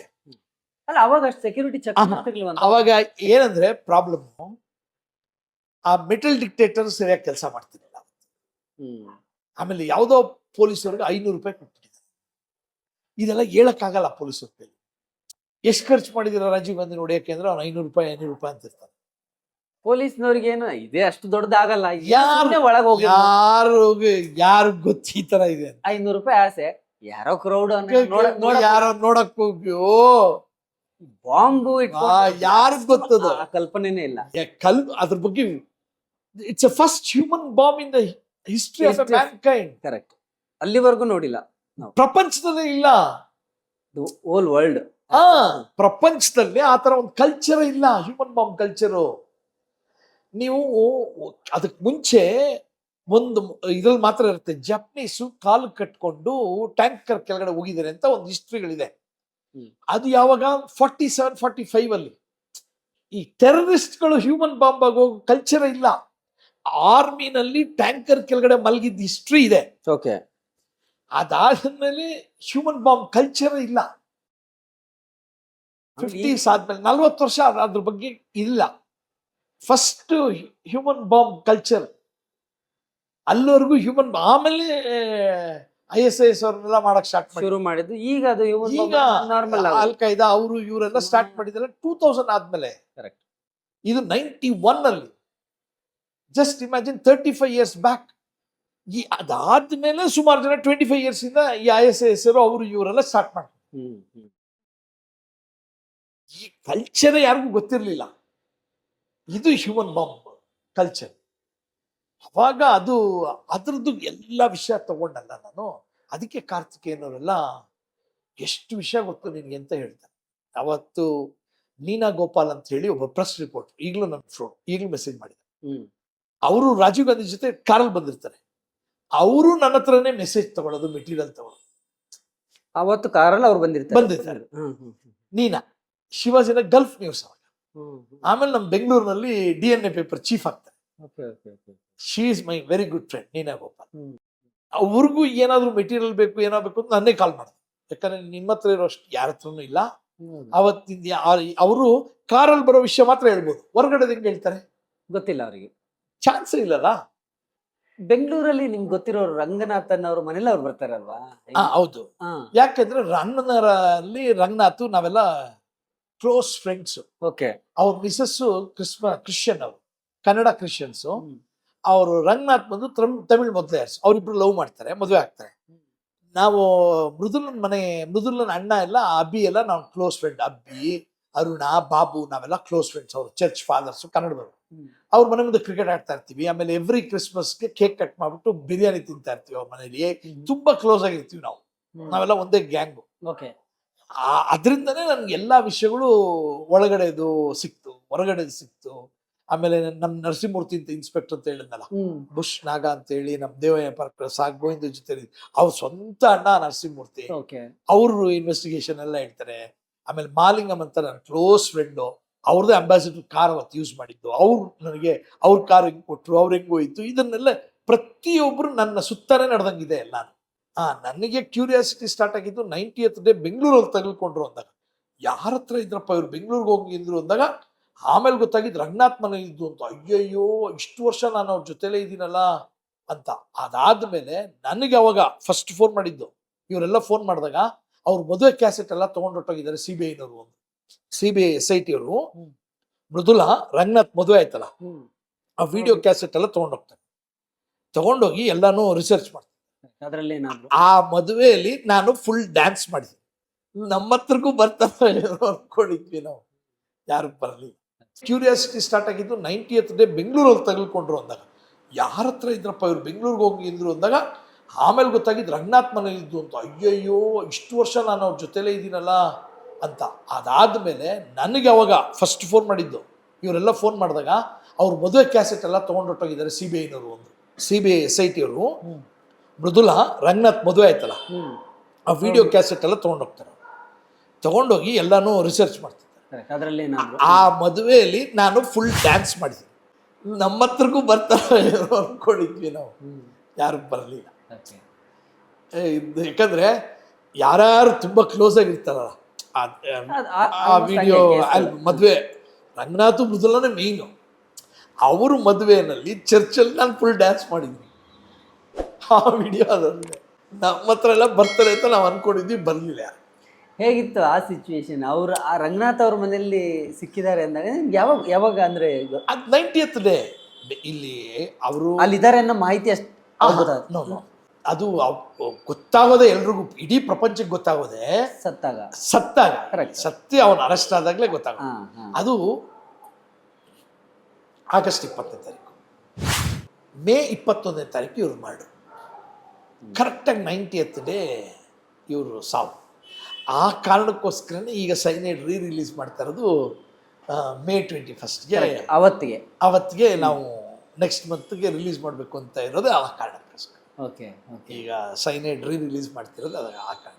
ಹೆಂಗಿತ್ತು ಆ ಸಿಚುವೇಶನ್? ನಿಮ್ಮ ಸ್ನೇಹಿತರ ಮನೆಯಲ್ಲಿ ರಾಜೀವ್ ಗಾಂಧಿ ಕೇಸ್ನ ಫಾಲೋ ಮಾಡ್ಕೊಂಡು, ಯಾಕಂದ್ರೆ ಅವಾಗ ರಾಜೀವ್ ಗಾಂಧಿ ಅಂದ್ರೆ ಒಂದು ಸ್ವೀಟ್ ಫೇಸ್, ಅದು ಕ್ಯೂಟ್ ಫೇಸು, ಸಾಫ್ಟ್ ಆಗಿರುವಂಥ ಒಂದು ಫೇಸು, ಪ್ರೈಮ್ ಮಿನಿಸ್ಟ್ರು ಹೊಡೆದಾಕ್ಬಿಟ್ಟು. ಅದೇ ಕಾರಣಕ್ಕೆ ಅವ್ರು ಇವಾಗಲೂ ಅವ್ರಿಗೆ ಅವಾಗ ನಾವು ಎಷ್ಟು ಹೆಲ್ಪ್ ಮಾಡಿದ್ದೀವಿ ಅಂದರೆ, LTT ಅವ್ರಿಗೆ ಇಂಡಿಯಾನಲ್ಲಿ ತುಂಬ ಹೆಲ್ಪ್ ಮಾಡ್ತಿದ್ರು ಎಲ್ಲರೂ. ಆ ಒಂದು ಇನ್ಸಿಡೆಂಟಲ್ಲಿ ಅವ್ರಿಗೆ ಸಿಂಪತಿನೇ ಹೊರಟೋಯ್ತು ಇಂಡಿಯಾ. ಕರೆಕ್ಟ್. ಇವತ್ತಿಗೆ LTT ಅಂತಂದ್ರೆ ಹೌದು, ಇವಾಗ LTTನ ಟ್ರೈನ್ ಮಾಡಿದ್ದೆ ನಾವೇ, ಇಂಡಿಯನ್ ಆರ್ಮಿನೇ ಟ್ರೈನ್ ಮಾಡೋದು. ಅದು ಸೇಲಮಲ್ಲೇ ಮಾಡಿದ್ದಾರೆ. 3 ಬ್ಯಾಚ್ ನಡೆದಿದೆ. ನಾವೇ ಆರ್ಮ್ಸ್ ಟ್ರೈನ್ ಮಾಡಿರೋದು. ಲಾಸ್ಟಿಗೆ ನಾವೇ ತಿನ್ಬೇಕಾಯ್ತು. IPKF ನಾವು ಕಳಿಸ್ತೀವಿ, ಅಲ್ಲಿಂದ ವಾರ್ ಸ್ಟಾರ್ಟ್. ಇದೊಂದು ದೊಡ್ಡ ಕತೆ. ಈಗ ಈ ಫಿಲ್ಮ್ ರಿಲೀಸ್ ಆದಮೇಲೆ ಪ್ರೀಕ್ವೆಲ್ ಟು ಸೈನೈಡ್. ಈಗ ನಾವು ಎಲ್ಲಿಂದ ತೋರಿಸಿದೀವಿ ಅಂದರೆ May 21 ಮರ್ಡರ್ ಆಗ್ತದೆ. ನಮ್ಮ ಕತೆ ಸ್ಟಾರ್ಟ್ ಆಗೋದೆ August 1ನೇ ತಾರೀಕು. ಬೆಂಗಳೂರಿಗೆ ಬರ್ತಾರೆ. August 1ರಿಂದ August 20ನೇ ತಾರೀಕು 20 days ಕತೆ ಬಂದು ಸೈನೈಡ್. ಕರೆಕ್ಟ್. ಅದು ಆ ಹಿಂದೆ ನಡಿ 20-21 ದಿನದ ಕತೆ ಅಷ್ಟೇ ಲಾಸ್ಟ್ ಪೋರ್ಷನ್ ಅವ್ರು ಸಾಯೋವರೆಗೂ. ಈಗ ಮಾಡೋದು ಆ 9 ಜನ May 1ನೇ ತಾರೀಕು ಹೆಂಗ್ ಬಂದ್ರು ಇಂಡಿಯಾಗೆ, May 1ನೇ ತಾರೀಕು ಬಂದು May 21ನೇ ತಾರೀಕು ಹೆಂಗ್ ಮರ್ಡರ್ ಮಾಡಿದ್ರು, ಅದಾದ್ಮೇಲೆ August ಎಂಡ್ವರೆಗೂ ಏನ್ ನಡೀತು ಅಂತ ಈಗ ಹೇಳ್ತೀನಿ. ಅಂದ್ರೆ ರಾಜೀವ್ ಗಾಂಧಿ ಅವರ ಹತ್ಯೆಗೆ ಹಿಂದಿನ 20 ದಿನ, ಅದಾದ್ಮೇಲೆ 90 ಡೇಸ್ ಕತೆ. ಇವಾಗ ನಾನು ಈ ಸೈನೈಡ್ ಬಂದು ಲಾಸ್ಟ್ 20 days ಆಫ್ ಶಿವರಾಸನ್ ಕತೆ. ಕೊನೆಯ 20 ದಿನಗಳು ಶಿವರಾಸನ್ ಕತೆ ಮಾಡಿರೋದು. ನಾವು ಬೆಂಗಳೂರು ಪೋರ್ಷನ್ ಮಾತ್ರ ಮಾಡಿರೋದು. ಇವಾಗ ಬೆಂಗಳೂರು ಪೋರ್ಷನ್ ಫುಲ್ ಮುಂಚೆ ಏನೇನು ನಡೀತು ಎಲ್ಲ ತೋರಿಸ್ಕೊಂಡ್ಬರ್ತೀವಿ. ಅದೇ ಪ್ರೀಕ್ವೆಲ್. ಸೀಕ್ವೆಲ್ ಆದ್ರೆ ಆದ್ಮೇಲೆ ಇದು ಪ್ರೀಕ್ವೆಲ್. ಅದೇ ಹತ್ಯೆಗಿಂತ ಮುಂಚೆ ಅದನ್ನೀಗ ಮಾಡ್ತಾ ಇದ್ವಿ. ಇದು ರಿಲೀಸ್ ಆದ್ಮೇಲೆ ಅದನ್ನ ತಗೊಳ್ತೀನಿ. ಯಾವಾಗ ಶುರು ಮಾಡ್ತೀನಿ? ಅದನ್ನ ಇಮಿಡಿಯೇಟ್ ಆಗಿ ಯಾವಾಗ ಬೇಕಾದ್ರೆ ಸ್ಟಾರ್ಟ್ ಮಾಡ್ತೀನಿ. ಅದಾದ್ಮೇಲೆ ವೀರಪ್ಪನ್ ವೆಬ್ ಸೀರೀಸ್ ಅದು ರೆಡಿ ಇದೆ ಈಗ, ಅದು ಕೊಟ್ಟಿದ್ದೀವಿ, ಅದು ಇನ್ನೇನು ಸ್ವಲ್ಪ ದಿವಸದಲ್ಲಿ ರಿಲೀಸ್ ಆಗುತ್ತೆ. ಅದಾದಮೇಲೆ ಜೈಲಲ್ಲಿ ನಾನು ಅಟ್ಟಾಸ ಟೈಮಲ್ಲಿ ಸುಮಾರು ಜನ ಇಂಟರ್ವ್ಯೂಗಳು ಮಾಡೋಕ್ಕೆ ಜೈಲ್ಗಳಿಗೆಲ್ಲ ಹೋಗ್ತೀನಿ, ವೀರಪ್ಪನ್ ಅಸೋಸಿಯೇಟ್ಸ್. ಆವಾಗ ನಾನು ಪರಪ್ಪನವರ ಜೈಲ್ಗೆ ಹೋದಾಗ ನನ್ನ ಇಬ್ಬರನ್ನ ಭೇಟಿ ಮಾಡ್ಕೊಂಬಂದೆ. ಮದಾನಿ ಅಂತ ಹೇಳಿ ಕೊಯಂಬತ್ತೂರು ಬಾಂಬ್ ಬ್ಲಾಸ್ಟ್ ಫೇಮಸ್ ಆ ಟೈಮಲ್ಲಿ ತುಂಬಾ ಹೌದು, ಅದು ಅದ್ವಾನಿಯವರು ಮತ್ತೆ ವಾಜಪೇಯಿನ ಹೊಡಿಬೇಕು ಅಂತೇಳಿ ಕೊಯಂಬತ್ತೂರಿನಲ್ಲಿ ಬ್ಲಾಸ್ಟ್, ಅದು 59 ಜನ ಸಾಯ್ತಾರೆ, ತುಂಬ ದೊಡ್ಡ ಇನ್ಸಿಡೆಂಟ್. ಅವನನ್ನು ಇಂಟರ್ವ್ಯೂ ಮಾಡೋಕ್ಕೆ ಜೈಲ್ಗೆ ಹೋದಾಗ ಇನ್ನೊಬ್ಬರು ಇಂಟರ್ವ್ಯೂ ಮಾಡ್ತಾನೆ, ರಾಜ್ ಶ್ಯಾಮ ಅಂತ, ಅವನೊಂದು 80 ಮರ್ಡರ್ ಮಾಡಿದ್ದಾನೆ, ಅವನು ನಟೋರಿಯಸ್, ಅವನ ಕಥೆನೂ ಮಾಡ್ತಾ ಇದ್ದಾನೆ. ಅದ್ರ ಮೇಲೆ ಫುಲ್ ರಿಸರ್ಚ್ ಆಗೋಯ್ತು, ಮುಗೀತು. ಓಕೆ, ಎಷ್ಟು ವರ್ಷಗಳ ರಿಸರ್ಚ್? ಅದು ಆಯಿತು, ನೀವು 2011 ಈಗ 15 ವರ್ಷ ಬರಿತಾನೇ ಇದ್ದೀನಿ, ತಿದ್ದೋದು ಇದ್ದೇ ಇರುತ್ತೆ. ಆಮೇಲೆ ಅಷ್ಟು ಮರ್ಡರ್ಗಳನ್ನ ಯಾರು ಹಿಡಿದಿದ್ದು, ಅವನ್ನ ಯಾರು ಹಿಡಿದ್ರು, ಅವನು ಎಲ್ಲೆಲ್ಲಿ ಮಾಡ್ತಿದ್ದ ಅದನ್ನೆಲ್ಲ ಕಾಂಟ್ಯಾಕ್ಟ್ ಮಾಡಿ ಇವಾಗ ನನಗೆ ಅವನ್ನ ಯಾರು ಹಿಡಿದ್ರು ಅದೆಲ್ಲ ಸಿಕ್ಕಿ ಅದು ಅವ್ರದ್ದೆಲ್ಲ ತೊಗೊಂಡು ಅದೊಂದು ವರ್ಷ ರೆಡಿ ಇದೆ. ಈ ಆರ್ಟಿಸ್ಟ್ ಅಂದರೆ ಸ್ಟಾರ್ ಕಾಸ್ಟಿಂಗ್ ಮಾಡೋದಿದೆಯಲ್ಲ, ಅದು ತುಂಬ ರಿಸರ್ಚ್ ಮಾಡ್ತೀರಾ ನೀವು, ಆಮೇಲೆ ತುಂಬ ನೈಜತೆಗೆ ಹೆಚ್ಚು ಒತ್ತು ಕೊಡ್ತೀರಾ. ನೀವು ಹೇಳ್ದಂಗೆ ಎಲ್ಲ ರಿಯಲ್ ನೇಮ್ಗಳನ್ನ ಇಟ್ಕೊಂಡು ಮಾಡ್ತೀರಾ. ಜನರಿಗೆ ನೋಡುವಾಗ ಆ ಕತೆ ಹೊರಗಡೆ ನಡೆದಿರೋ ಕಥೆನೇ ಸ್ಕ್ರೀನ್ ಮೇಲೆ ನೋಡೋವಂಥ ಫೀಲು. ಪಾತ್ರಧಾರಿಗಳ ಆಯ್ಕೆ ಕೂಡ ಅಷ್ಟೇ ಚಾಲೆಂಜಿಂಗ್. ಅದು ಫಸ್ಟ್ ಸೈನೈಡ್ ಆಯ್ಕೆ ಅಂದರೆ ಕಲಾವಿದರು ನಮ್ಮ ರವಿ ಕಾಳೆ, ನನಗೆ ಏನಂದರೆ ಮ್ಯಾಕ್ಸಿಮಮ್ ರಿಯಲಿಸ್ಟಿಕ್ ಆಗಿರಬೇಕು. ಆಮೇಲೆ ರಿಯಲ್ ಸ್ಪಾಟ್ಗಳಿಗೆ ಹೋಗಿ ತೆಗಿತೀವಿ, ಅವು ಇದ್ದರೆ ಮಾತ್ರ 90% real spot, real names, real locations ಎಲ್ಲನೂ ರಿಯಲ್ ಆಗಿರಬೇಕು. As it Yesu I am nothing but, ನಿಜ ಹೇಳ್ಬೇಕು ಅಂದ್ರೆ ನಿಮ್ಮ ಥರ ಒಂದು ಜರ್ನಲಿಸ್ಟ್ ಥರ ಕೆಲಸ ಮಾಡ್ತೀನಿ, ಒಂದು ಇನ್ವೆಸ್ಟಿಗೇಷನ್ ಜರ್ನಲಿಸ್ಟ್ ಅಷ್ಟೇ, ನಾನು ಬೇರೆ ಏನಿಲ್ಲ. ಕರೆಕ್ಟ್, ಎಲ್ಲನೂ ಇನ್ವೆಸ್ಟಿಗೇಟ್ ಮಾಡಿ ಜರ್ನಲಿಸ್ಟು ಯಾವ ಥರ ನೀವೊಂದು ಕತೆ ರೆಡಿ ಮಾಡಿ ನೀವು ಜನಗಳಿಗೆ ಹೆಂಗೆ ಅರ್ಪಿಸ್ತೀರೋ ಅದೇ ಥರನೇ ನಾನು ಮಾಡೋದು. ನಾನು ರೆಡಿ ಮಾಡಿ ಜನಗಳಿಗೆ ಅರ್ಪಿಸೋಕ್ಕೆ ಒಂದು ಇನ್ವೆಸ್ಟಿಗೇಷನ್ ಜರ್ನಲಿಸ್ಟ್ ಅಷ್ಟೇ ನಾನು. ಮತ್ತೆ ಫಿಲ್ಮ್ ಮೇಕರಾಗಿ ನೆಕ್ಸ್ಟ್ ಕನ್ವರ್ಟ್ ಆಗ್ತೀನಿ. ಫಸ್ಟು ಇನ್ವೆಸ್ಟಿಗೇಷನ್ ಜರ್ನಲಿಸಮ್ ಥರ ಎಲ್ಲ ಕಲೆಕ್ಟ್ ಮಾಡ್ಕೊಳ್ತೀನಿ. ಫಿಲ್ಮ್ಗೆ ಬಂದಾಗ ಅದಾದ ಮೇಲೆ ಅಥೆಂಟಿಕೇಶನ್ ಪ್ರೂಫ್ ಎಲ್ಲ ಇಟ್ಕೊಂಡು ಕೈಯಲ್ಲಿ ಇಟ್ಕೊಂಡು 3 ಕಡೆ 4 ಕಡೆ ವಿಚಾರಿಸಿದ ಮೇಲೆ ಎಲ್ಲ ಖಾತ್ರಿ ಆದಮೇಲೆ ಅದನ್ನು ಸಿನಿಮಾಗೆ ಸ್ಕ್ರೀನ್ ಪ್ಲೇ ಮಾಡ್ತೀನಿ. ಆರ್ಟಿಸ್ಟ್ಗಳು ನಾನು ತುಂಬ ಕೇರ್ಫುಲ್ಲಾಗಿ ನೋಡ್ತಾ ಇರ್ತೀನಿ, ಯಾರು ಅದೇ ಥರ ಕಾಣ್ತಾರೆ, ಅದೇ ಲುಕ್ಸಲ್ಲಿದ್ದಾರೆ, ಇದನ್ನೆಲ್ಲ ನೋಡ್ಕೊಂಡು 50% ನಾನು ಅದರಲ್ಲೇ ಗೆದ್ದಿರೋದು. ನೀವು ಯಾವುದೇ ಸಿನಿಮಾ ನೋಡಿ ನಂದು ಪರ್ಫೆಕ್ಟ್ ಕಾಸ್ಟಿಂಗ್ ಅಂತಾರೆ, ಕರೆಕ್ಟ್, ಅದರಿಂದನೇ ನಾನು 50% ಗೆದ್ದಿರ್ತೀನಿ. ಇವಾಗ ಶಿವರಾಸನ್ ಆಗಲಿ, ಶಿವರಾಸನ್ ಬಂದು ಅವರು ಪರಿಚಯನೇ ಸೌತ್ ಇಂಡಿಯಾಗೆ ನಾವೇ ಮಾಡಿಸಿ, ಅವರು ಸರ್ಕಾರಲ್ಲಿ ಆ್ಯಕ್ಟ್ ಮಾಡಿರ್ತಾರೆ. ರವಿ ಕಾಳೆ ನನಗೆ ಫಸ್ಟ್ ಬರಬೇಕಾದ್ರೆ ನಾನು ಅವ್ರನ್ನ ಭೇಟಿ ಮಾಡಬೇಕಾದ್ರೆ ಅವರು ಭಯ ಬೀಳ್ತಾರೆ, ಎಲ್ಲರೂ ಭಯ ಬೀಳ್ತಿದ್ರು ಬಿಡಿ, ಸಿನಿಮಾದಲ್ಲಿ ಎಲ್ಲರೂ ಭಯ ಬೀಳೋರು. ಆಮೇಲೆ ಎಲ್ರಿಗೂ ಧೈರ್ಯ ಬರಕ್ಷಾಯ್ತು. ಆಮೇಲೆ ರವಿ ಕಾಳೆಗೆ ನಾನು ಯಾವಾಗಲೂ ಫೋನ್ ಮಾಡ್ಬಿಟ್ಟು ಮಾಡಿದಾಗಲೂ ಅವ್ರಿಗೆ ಹೇಳ್ತಿದ್ದೆ, ಒಂದು ಕಣ್ಣು ಮುಚ್ಕೊಂಡೇ ಮಾತಾಡ್ಬೇಕು ನೀವು ನನ್ನ ಜೊತೆಲಿ ಅಂತ. ಹಿಂಗೆ ಕಣ್ಣು ಮುಚ್ಕೊಂಡೇ ನೀವು ನನಗೆ ಫೋನಲ್ಲಿ ಮಾತಾಡಬೇಕು, ನಾನೇನು ಮಾಡಿದ್ರು ನೀವು ಮ್ಯಾಕ್ಸಿಮಮ್ ಇದನ್ನೇ ಟ್ರೈ ಮಾಡ್ತೀರಿ. ಯಾಕಂದರೆ ಇವಾಗ ಒಂದು ಕಣ್ಣು ಇಲ್ಲ ಅಂದ್ಕೊಳ್ಳಿ, ಫೋನ್ ಬಂತು ಅಂದ್ಕೊಳ್ಳಿ, 2 ಕಣ್ಣು ಇತ್ತು ಅಂದರೆ ನಾವು ಇಷ್ಟೇ ತೊಗೊಂಡು ಇಷ್ಟೇ ಮಾತಾಡ್ತೀವಿ. ಈಸಿ. ಈ ಒಂದು ಕಣ್ಣಿಲ್ಲ ಅಂದ್ಕೊಳ್ಳಿ, ಹಿಂಗೆ ಟರ್ನ್ ಔಟ್ ಹಿಂಗೆ ತೊಗೋಬೇಕು ನಾವು. ಯಾಕೆ ಅಂದರೆ ಇದು ಎಲ್ಲಿದೆ ಅಂತ ಹಿಂಗೆ ಗೊತ್ತಾಗಲ್ವಲ್ಲ. ಈ ಕಣ್ಣು ಓಪನ್ ಇದ್ರೆ ಎಕ್ಸಾಕ್ಟ್ಲಿ ಪೊಸಿಷನ್ನೇ ನೀವು ಗೊತ್ತಾಗುತ್ತೆ. ಸ್ವಲ್ಪ ಬ್ಲರ್ರಿ ಅನ್ಸುತ್ತೆ, ಕಣ್ಣು ಇಲ್ಲ ನಿಮಗೆ, ರೈಟ್ ಐ ಇಲ್ಲ ಅಂದಿದ ತಕ್ಷಣನೇ ಇವಾಗ ಇಷ್ಟೇ ನಿಮಗೆ ವಿಷನ್. ಕರೆಕ್ಟ್, ರೈಟ್ ಇದು ಓಪನ್ ಮಾಡಿದಾಗ ಇದು ಫುಲ್ಲು ಇಲ್ಲಿವರೆಗೂ ಸಿಗುತ್ತೆ. ಈಗ ರೈಟೇ ಇಲ್ಲ ಅಂದರೆ ನನಗೆ ಇದೇ ಎಂಡ್. ನೀವು 2 ಕಣ್ಣು ಓಪನ್ ಮಾಡಿದ್ರೆ ಈ ಬಾಕ್ಸ್ವರೆಗೂ ನಂಗೆ ಸಿಗುತ್ತೆ. ಕರೆಕ್ಟ್, ಆ ಥರ ಅವ್ರಿಗೆ ಯಾವಾಗಲೂ ಅವ್ರಿಗೆ ಕೇಳ್ತಿದ್ದೆ, ಒಂದು ಕಣ್ಣು ಮುಚ್ಕೊಂಡೇ ಮಾತಾಡ್ತಿದ್ದೀರಾ, ನನಗೆ ಎಲ್ಲ ಹಂಗೆ ಮಾಡ್ಬೇಕು ನೀವು ನನಗೆ ಅಂತ ಯಾವಾಗಲೂ ಅವ್ರಿಗೆ ಹೇಳಿ ಅವ್ರು ಹಂಗೆ ಯೂಸ್ ಆದರು. ಅದೇ ಥರನೇ ಕಿಶೋರ್ ಅವರು ವೀರಪ್ಪನ್ ಕ್ಯಾರೆಕ್ಟರ್ ಮಾಡ್ಬೇಕಾದ್ರೆ 3 ವರ್ಷ ನನ್ನ ಜೊತೆನೇ ನಾನು ಕಾರ್ ಓಡಿಸ್ಕೊಂಡು ವೀರಪ್ಪನ್ ಊರುಗಳಿಗೆಲ್ಲ ಹೋಗ್ತಿದ್ವಲ್ಲ, ಅಲ್ಲಿಗೆ ಬಂದಾಗ ವೀರಪ್ಪನ್ ಹೆಂಗೆ ಮಾಡ್ತಿದ್ದ ಅಂತ ಅವ್ರನ್ನೆಲ್ಲ ಕೇಳಿ ಅವ್ರ ಮೈಂಡ್ ಒಳಗೆ ಹಾಕ್ಸ್ತಾ ಇದ್ದೆ. ಈ ಥರನೇ ಒಬ್ಬೊಬ್ಬರೇ ಮೇಯ್ನ್ ಕ್ಯಾರೆಕ್ಟರ್ ಈ ಥರ ಟ್ರೈನ್ ಆಗಿಬಿಟ್ರೆ ಅದು ಅವರು ಮೈಗೂಡಿಸ್ಕೊಂಡ್ಬಿಡ್ತಾರೆ. ಅರ್ಜುನ್ ಅವರು ಆ್ಯಕ್ಚುಲಿ ವೀರಪ್ಪನ್ನ ಸಾಯಿಸಿದ್ದು ಮಾಡ್ತಾರಲ್ಲ, ಅವಾಗ ಅವರು ಯೋಚನೆ ಮಾಡ್ತಿದ್ರು. ಅದಾದ್ಮೇಲೆ ಏನಿದೆ ನೀವು ಮಾಡಿ ಸರ್, ನೀವು ನನ್ನ ಮೇಲೆ ನಂಬಿ ನೀವು ಆ್ಯಕ್ಟ್ ಮಾಡಿ, ಇದು ವಿಜಯ್ ಕುಮಾರ್ ಕ್ಯಾರೆಕ್ಟ್ರು, ಸಾಹೇಬ್ ಕ್ಯಾರೆಕ್ಟ್ರು ಅಂತ ಹೇಳ್ತಾ ಇದ್ದೆ, DG Vijay Kumar character. Next month ಬರ್ತಿದ್ದಾರೆ 9 ಹತ್ರ ಮೈಸೂರು.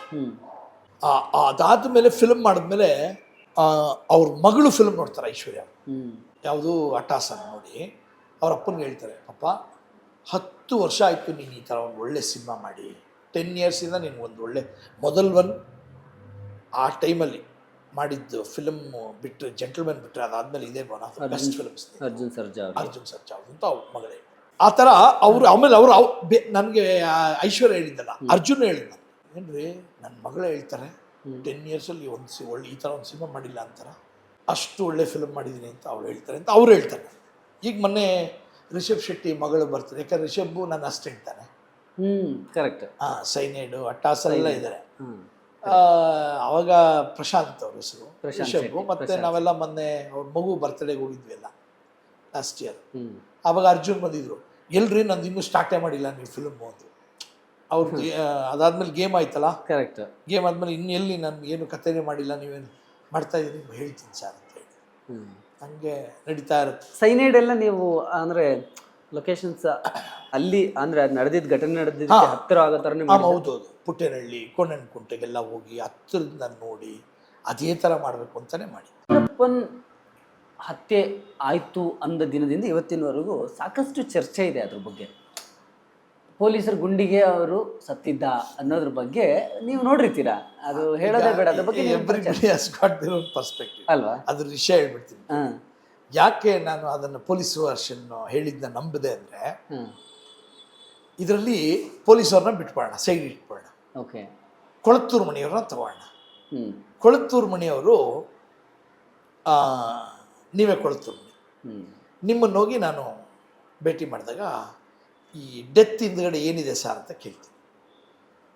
ನೀವೇನು ಮಾಡ್ತೀರಾ, ಇಲ್ಲ ನನಗೂ ಒಂದು ಸ್ವಲ್ಪ ಸಂದೇಹ ಆಯಿತು, ಅದಕ್ಕೋಸ್ಕರ ಅವ್ರ ಹೆಸರೇನು ಸುಧನ್ವನ್ ಕೇಳಿದೆ.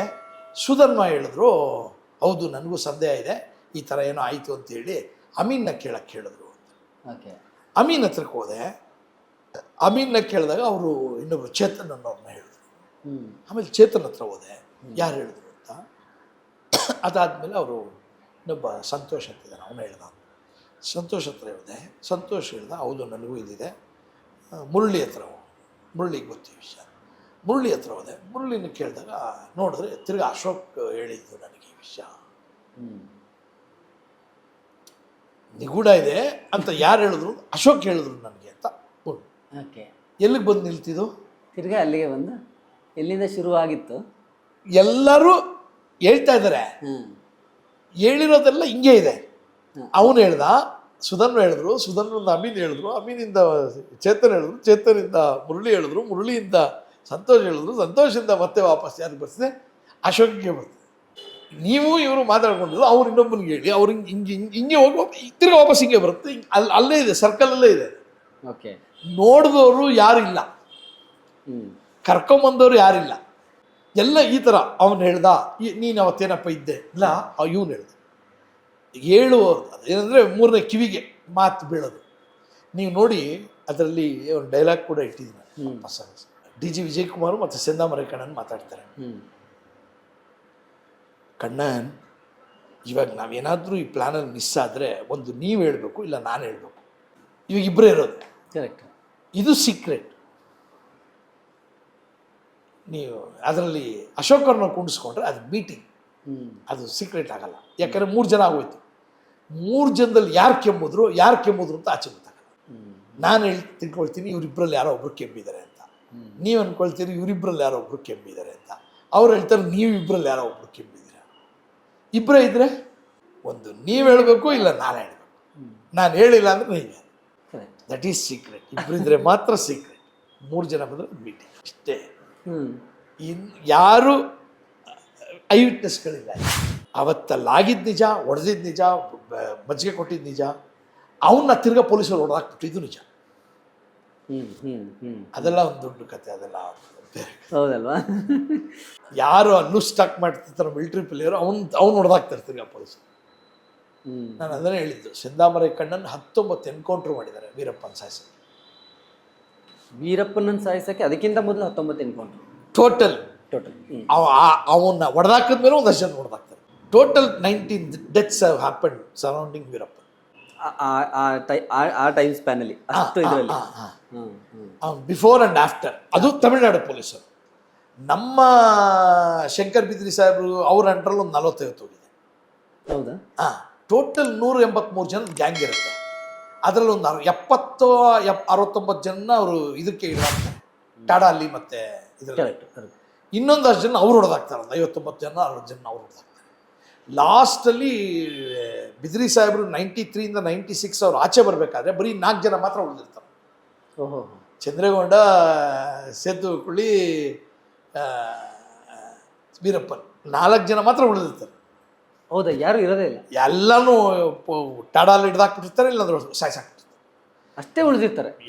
ಅದಾದ ಮೇಲೆ ಒಂದು ದೊಡ್ಡ ಗ್ಯಾಂಗ್ ಒಳಗಡೆ ಬರೋದೇ ಇದು. ಈ ಗ್ಯಾಂಗ್ 20 ಜನದ TNRT TNL ಹುಡುಗರು. ಅಲ್ಲ, ಮತ್ತೆ ಅಷ್ಟು ಜನ 96 ಒಳಗಡೆ ಹೋದಾಗ ರಾಜ್ಕುಮಾರ್ ಅವ್ರನ್ನ ಕಿಡ್ನಾಪ್ ಮಾಡುವಂತ ಆ ಟೈಮಲ್ಲಿ ಒಂದು 20 ಜನ ಇವರೇ ಬಂದು ಸೇರಿರ್ತಾರೆ. ಇದೇ ಗ್ಯಾಂಗ್ಗೆ ಅಣ್ಣವ್ರನ್ನ ಕಿಡ್ನಾಪ್ ಮಾಡೋಕೆ ಹೇಳ್ಕೊಡೋದು. ನೀವು ಏನು ಈ ಫೋಟೋಸ್ ನೋಡಿದ್ರಲ್ಲ, ಇದು TNRT TNL ಇವು ಈ ಗ್ಯಾಂಗ್ಗೆ. ಅಣ್ಣವ್ರನ್ನ ಕಿಡ್ನಾಪ್ ಮಾಡಿದ್ದೆ ಅವ್ನಿಗೆ ಮುಳುಗಾಯ್ತು ಅಂತ ಅನ್ಸುತ್ತೆ. ಇಲ್ಲ, ಅದು ಅವನ ಹತ್ರ ಏನು ಇರಲಿಲ್ಲ, ಅವನ ಹತ್ರ ದಟ್ಸ್ ವಾಟ್. ಬ್ರೋಕ್ ಆಗಿದ್ದ. ಅವನ್ನ ಅದೇ ಈ ಕ್ಯಾರೆಕ್ಟರ್ಗಳು ಹೋಗಿ ಅವನ್ನ ಉಸ್ಪೆತ್ತಿ ಅವನಿಗೆ ಸ್ವಲ್ಪ ಕೀ ಕೊಟ್ಟು ಅಣ್ಣವ್ರನ್ನ ಇದು ಕತೆ. ಆ ಸಂದರ್ಭದಲ್ಲಿ ಬಹಳ ಚರ್ಚೆ ಆಗುತ್ತೆ. 20 ಕೋಟಿ ಕೊಟ್ರು ಅನ್ನೋ. 20 ಅಲ್ಲ 50 ಕೋಟಿ. 50 ಕೋಟಿ. ಹೌದು. ಅದರಲ್ಲಿ ಸಿದ್ಧಾರ್ಥ್ ತುಂಬ ಕೊಟ್ಟಿದ್ದಾರೆ, DK ಶಿವಕುಮಾರ್ ಕಳಿಸಿದ್ದಾರೆ, RV ದೇವರಾಜು ಕೊಟ್ಟಿದ್ದಾರೆ. ಅದಾದ್ಮೇಲೆ ಸುಮಾರು ಜನ ಕಲೆಕ್ಟ್ ಮಾಡಿ, ಸುಮಾರು ಜನ ಅವ್ರವ್ರಿಗೆ ಆದಷ್ಟು ಅವ್ರ ಕೈಲಿ ಆದಂಥ ಸಹಾಯಗಳು ಮಾಡಿದ್ದಾರೆ. ಸರ್ಕಾರ ಹೆಂಗೆ ಕೊಡುತ್ತೆ ದುಡ್ಡು? ಸರ್ಕಾರ ಕೊಡಲೂಬಾರ್ದು. ಸರ್ಕಾರ ಏನಿದ್ರು ನಿಮಗೆ ಕೋರ್ಟಲ್ಲಿ ಹೆಲ್ಪ್ ಮಾಡ್ಬೋದು, ಇದರಲ್ಲಿ ಹೆಲ್ಪ್ ಮಾಡ್ಬೋದು. ಸರ್ಕಾರದ್ದು ಯಕ್ಷಕರಿಂದ, ನೀವು ಸ್ಟೇಟ್ ಯಕ್ಷಕರಿಂದ ₹1 ಕೊಡೋಕ್ಕೆ ಬರಲ್ಲ. ಈ ಥರದ್ದು ಈ ಸಿದ್ಧಾರ್ಥ್ ಅರೇಂಜ್ ಮಾಡಿದ್ದು ದುಡ್ಡು ಪಾಪ ಸುಮಾರು ಜನ ಅರೇಂಜ್ ಮಾಡಿದ್ರು ಬಿಡಿ. ಅವಾಗ ಸುಮಾರು ಜನ ಅರೇಂಜ್ ಮಾಡಿ ದುಡ್ಡು ಕೊಟ್ಟಿದ್ದಾರೆ. ರಾಕ್ಲೇನೋ ಒಂದಷ್ಟು ದುಡ್ಡು ಕೊಟ್ಟಿದ್ದಾರೆ. ಎಲ್ಲರ ಹತ್ರ ದುಡ್ಡು ಕಲೆಕ್ಟ್ ಮಾಡಿದ್ದಾರೆ. ಅದೇ ದೊಡ್ಡ ಕಲಾವಿದ ಅನ್ನೋ ಒಂದು ಇದು ಕೂಡ ಏನಿರಲ್ಲ ಅದ್ರಲ್ಲಿ, ಕನ್ಸೆಷನ್ಸ್ ಆ ಥರದ್ದು ಏನಿರಲ್ಲ. ಆದಾಗ ಅವ್ನು ಹಿಡ್ಕೊಂಡು ಹೋಗಿದ್ದಕ್ಕೆ ಅಷ್ಟು ದುಡ್ಡು ಕಲೆಕ್ಟ್ ಮಾಡಿರೋದು. ಇಲ್ಲಾಂದ್ರೆ ಅಷ್ಟು ದುಡ್ಡು ಯಾರು ಕೊಡ್ತಿದ್ರು? ಈ ಅಣ್ಣವ್ರ ವಿಚಾರ ಆಗ್ಲೇ ಹೇಳ್ತಿದ್ರಲ್ಲ, ನಾನು ಮತ್ತೆ ಅಣ್ಣವ್ರನ್ನ 3 ದಿನ ಆದ್ಮೇಲೆ ಭೇಟಿ ಮಾಡ್ತೀನಿ. ಹೌದು. ಅಣ್ಣವ್ರನ್ನ ಕಾನ್ವರ್ಸೇಷನ್ ಏನಿತ್ತು ಅಂತ. ಈಗ ಅಣ್ಣವರು ಅಯ್ಯೋ ಅದೊಂದು ದೇವ್ರು ಬಿಡಿ, ಹೌದಾ ಅಂತಾರೆ ಅಷ್ಟೇ ಅಣ್ಣವರು.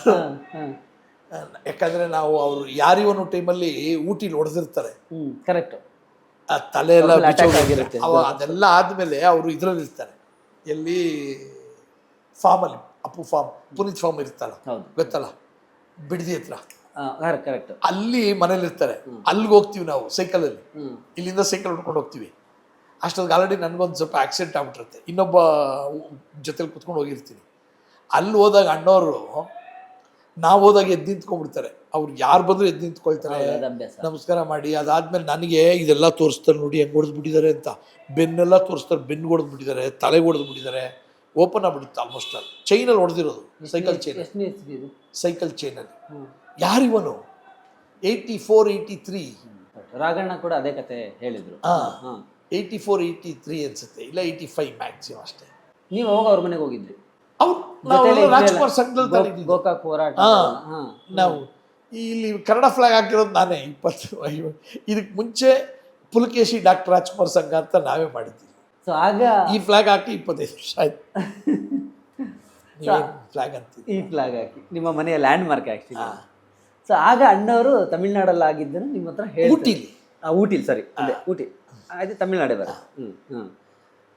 ಯಾರಿವನು ಶೂಟಿಂಗ್ ಟೈಮಲ್ಲಿ ನಿಮ್ ಇದು ಈ ಮಧ್ಯದಲ್ಲಿ ಒಂದು ನೀವು ಗೌರಿ ಲಂಕೇಶ್ ಅವ್ರದ್ದು ಒಂದು ಸಿನಿಮಾ ಮಾಡಬೇಕು ಅಂತ ಅನ್ಕೊಂಡೆ. ಓಕೆ. ಯಾಕಂದ್ರೆ ನಾನು ಬಾಡಿನೆಲ್ಲ ನೋಡಿದ್ನಲ್ಲ, ನಿಮ್ಗೆ ಆಫ್ ಬೇಕ್ಡ್ ಇದ್ರೆ ಮಾಡಕ್ಕೆ ಹೋಗ್ಬಾರ್ದು.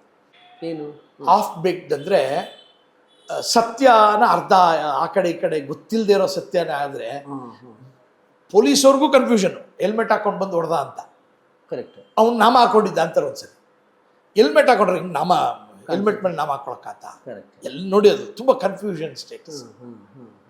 ಎಲ್ಲ ಕ್ಲಮ್ಸಿ ಮಾಡಿ ಇಟ್ಬಿಟ್ಟಿದ್ದಾರೆ, ಯಾರು ನೋಡೇ ಇಲ್ಲ ಕ್ಯಾರೆಕ್ಟರ್ನ. ಈಗ ನಾಮ ಅನ್ನೋದಕ್ಕೆ ಯಾರೋ ಹಿಂದೂ ಅನ್ಬೇಕು, ಹೆಲ್ಮೆಟ್ ಮುಚ್ಚಿತ್ತು ಅಂದ್ರೆ ಯಾರು ಅಂತ ಗೊತ್ತು. Because I was also very close to Gauri.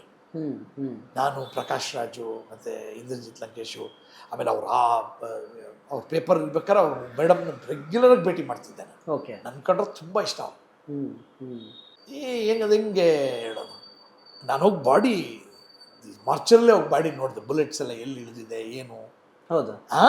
I was there ಇಮ್ಮಿಡಿಯೇಟಾಗಿ. ಅರ್ಲಿ ಮಾರ್ನಿಂಗ್ 5 o'clock 4 o'clock 5:30 ಏನೋ ಹೋಗ್ಬಿಟ್ಟೆ. ಹೋಗಿ ಇನ್ನೂ ಏನು ಬಿಚ್ಚೇ ಇರಲಿಲ್ಲ, ಎಲ್ಲ ಹಂಗೆ ಇತ್ತು, ಪೋಸ್ಟ್ ಮಾರ್ಟಮ್ ಆಗಿಲ್ಲ. ಅದಕ್ಕೆ ಮುಂಚೆನೇ ಬಾಡಿ ಬುಲೆಟ್ಸ್ ಎಲ್ಲ ನೋಡಿದೆ ನಾನು. ಇಂದ್ರಜಿತ್ ಲಂಕೇಶ್ ಜೊತೆಲಿ ಇದ್ದಲ್ಲ. ಅವರು ಅಬ್ಜೆಕ್ಷನ್ ಮಾಡಿದ್ರಲ್ವಾ ಆ ಟೈಮಲ್ಲಿ? ಅದಾದ್ಮೇಲೆ ಮಾಡಿದ್ರು, ಅವ್ರಿಗೆ ಗೊತ್ತಿರಲಿಲ್ಲ ನಾನು ಮಾಡ್ತೀನಿ ಅಂತ. ಮಾಡ್ತೀರಿ ಅಂತ ಗೊತ್ತಾದಾಗ ಅವರು 10 ಕೋಟಿಗೆ ಕೇಸ್ ಹಾಕಕ್ಕೆ ಬಂದರು ಅವ್ರ ಮನೆಯವರು. ಅವರು but is very close to me. But ಅವ್ರು ಮಾಡ್ತಾರೆ, ಅವರು ಮಾಡಲ್ಲ, ಬೇರೆಯವ್ರನ್ನೂ ಮಾಡಕ್ಕೆ ಬಿಡಲ್ಲ.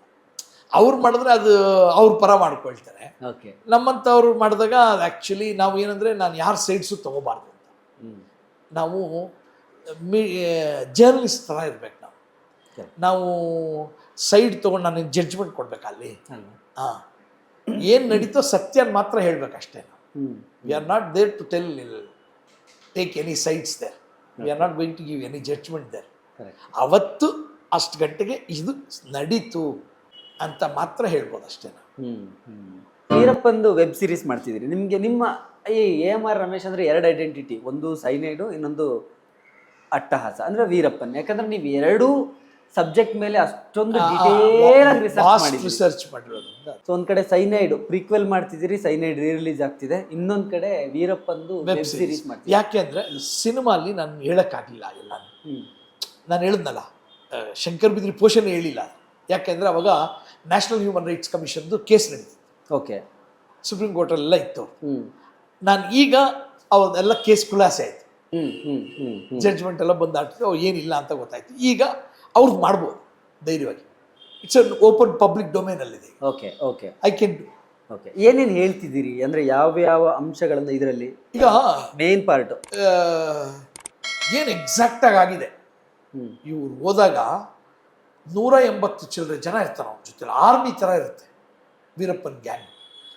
ಶಂಕರ್ ಬಿದ್ರಿ ಅವರು ಹೋಗಕ್ಕೆ ಮುಂಚೆ ಇವ್ರು ಹೋಗಿ 93 ಇಂದ 96ವರೆಗೂ ಈ ರೆಡ್ಯೂಸ್ ಟು 4 to 5 ಮೆಂಬರ್ಸ್. ಆ ಕತೆ ಇದೆಯಲ್ಲ, ವಾಸ್ಟ್ ಕತೆ, 3.5 years. ಆ ವೀರಪ್ಪನೇ ಅವನ 6 months ಔಸ್ಕೊಂಡ್ಬಿಡ್ತಾನೆ, ಎಲ್ಲಿ ಹೋಗ್ತಾನೆ ಅಂತ ಗೊತ್ತಿಲ್ಲ. ಅದಾದ್ಮೇಲೆ ಇಲ್ಲಿ ಬೆಂಗಳೂರಿಗೆ ಲೆಟರ್ ಬರೀತಾನೆ ಮನೆಗೆ, ನಿನ್ನ ಮಕ್ಕಳುಗಳನ್ನ ಮತ್ತೆ ನಿಮ್ಮ ಯಜಮಾನರ ಸಾಯಿಸ್ತೀನಿ ಅಂತ. ಕ್ಯಾಸೆಟ್ ಎಲ್ಲ ಕಳಿಸಿರ್ತಾನೆ. ಯಾರಿಗೆ? ಶಂಕರ್ ಬಿದ್ರಿ ಮನೆಗೆ. ಶಂಕರ್ ಬಿದ್ರಿ ಅವ್ರ ಮನೆಗೆ ಕ್ಯಾಸೆಟ್ ಕಳಿಸಿರ್ತಾನೆ ರೆಕಾರ್ಡ್ ಮಾಡಿ. ಓಕೆ. ಭಯ ಬಿಡ್ಸಕ್ಕೆ ಮನೆಯವ್ರನ್ನ ಹೆಂಗಾರು ಮಾಡಿ ಶಂಕರ್ ಬಿದ್ರಿ ಅವ್ರನ್ನ ಕರ್ಸ್ಕೊಳ್ಳಿ ಅಂತ. ಅವಾಗ ಅವ್ರು DIG ಆಗಿರ್ತಾರೆ. ಆ DIG ಇಂದ ಇಲ್ಲಿ IG ಆಗಿ ಟ್ರಾನ್ಸ್ಫರ್ ಆಗಿ ಬರ್ತಾರೆ, ಪ್ರಮೋಷನ್ ಆಗ್ತದೆ. ಅವಾಗ ಬಂದ್ಬಿಡ್ತಾರೆ.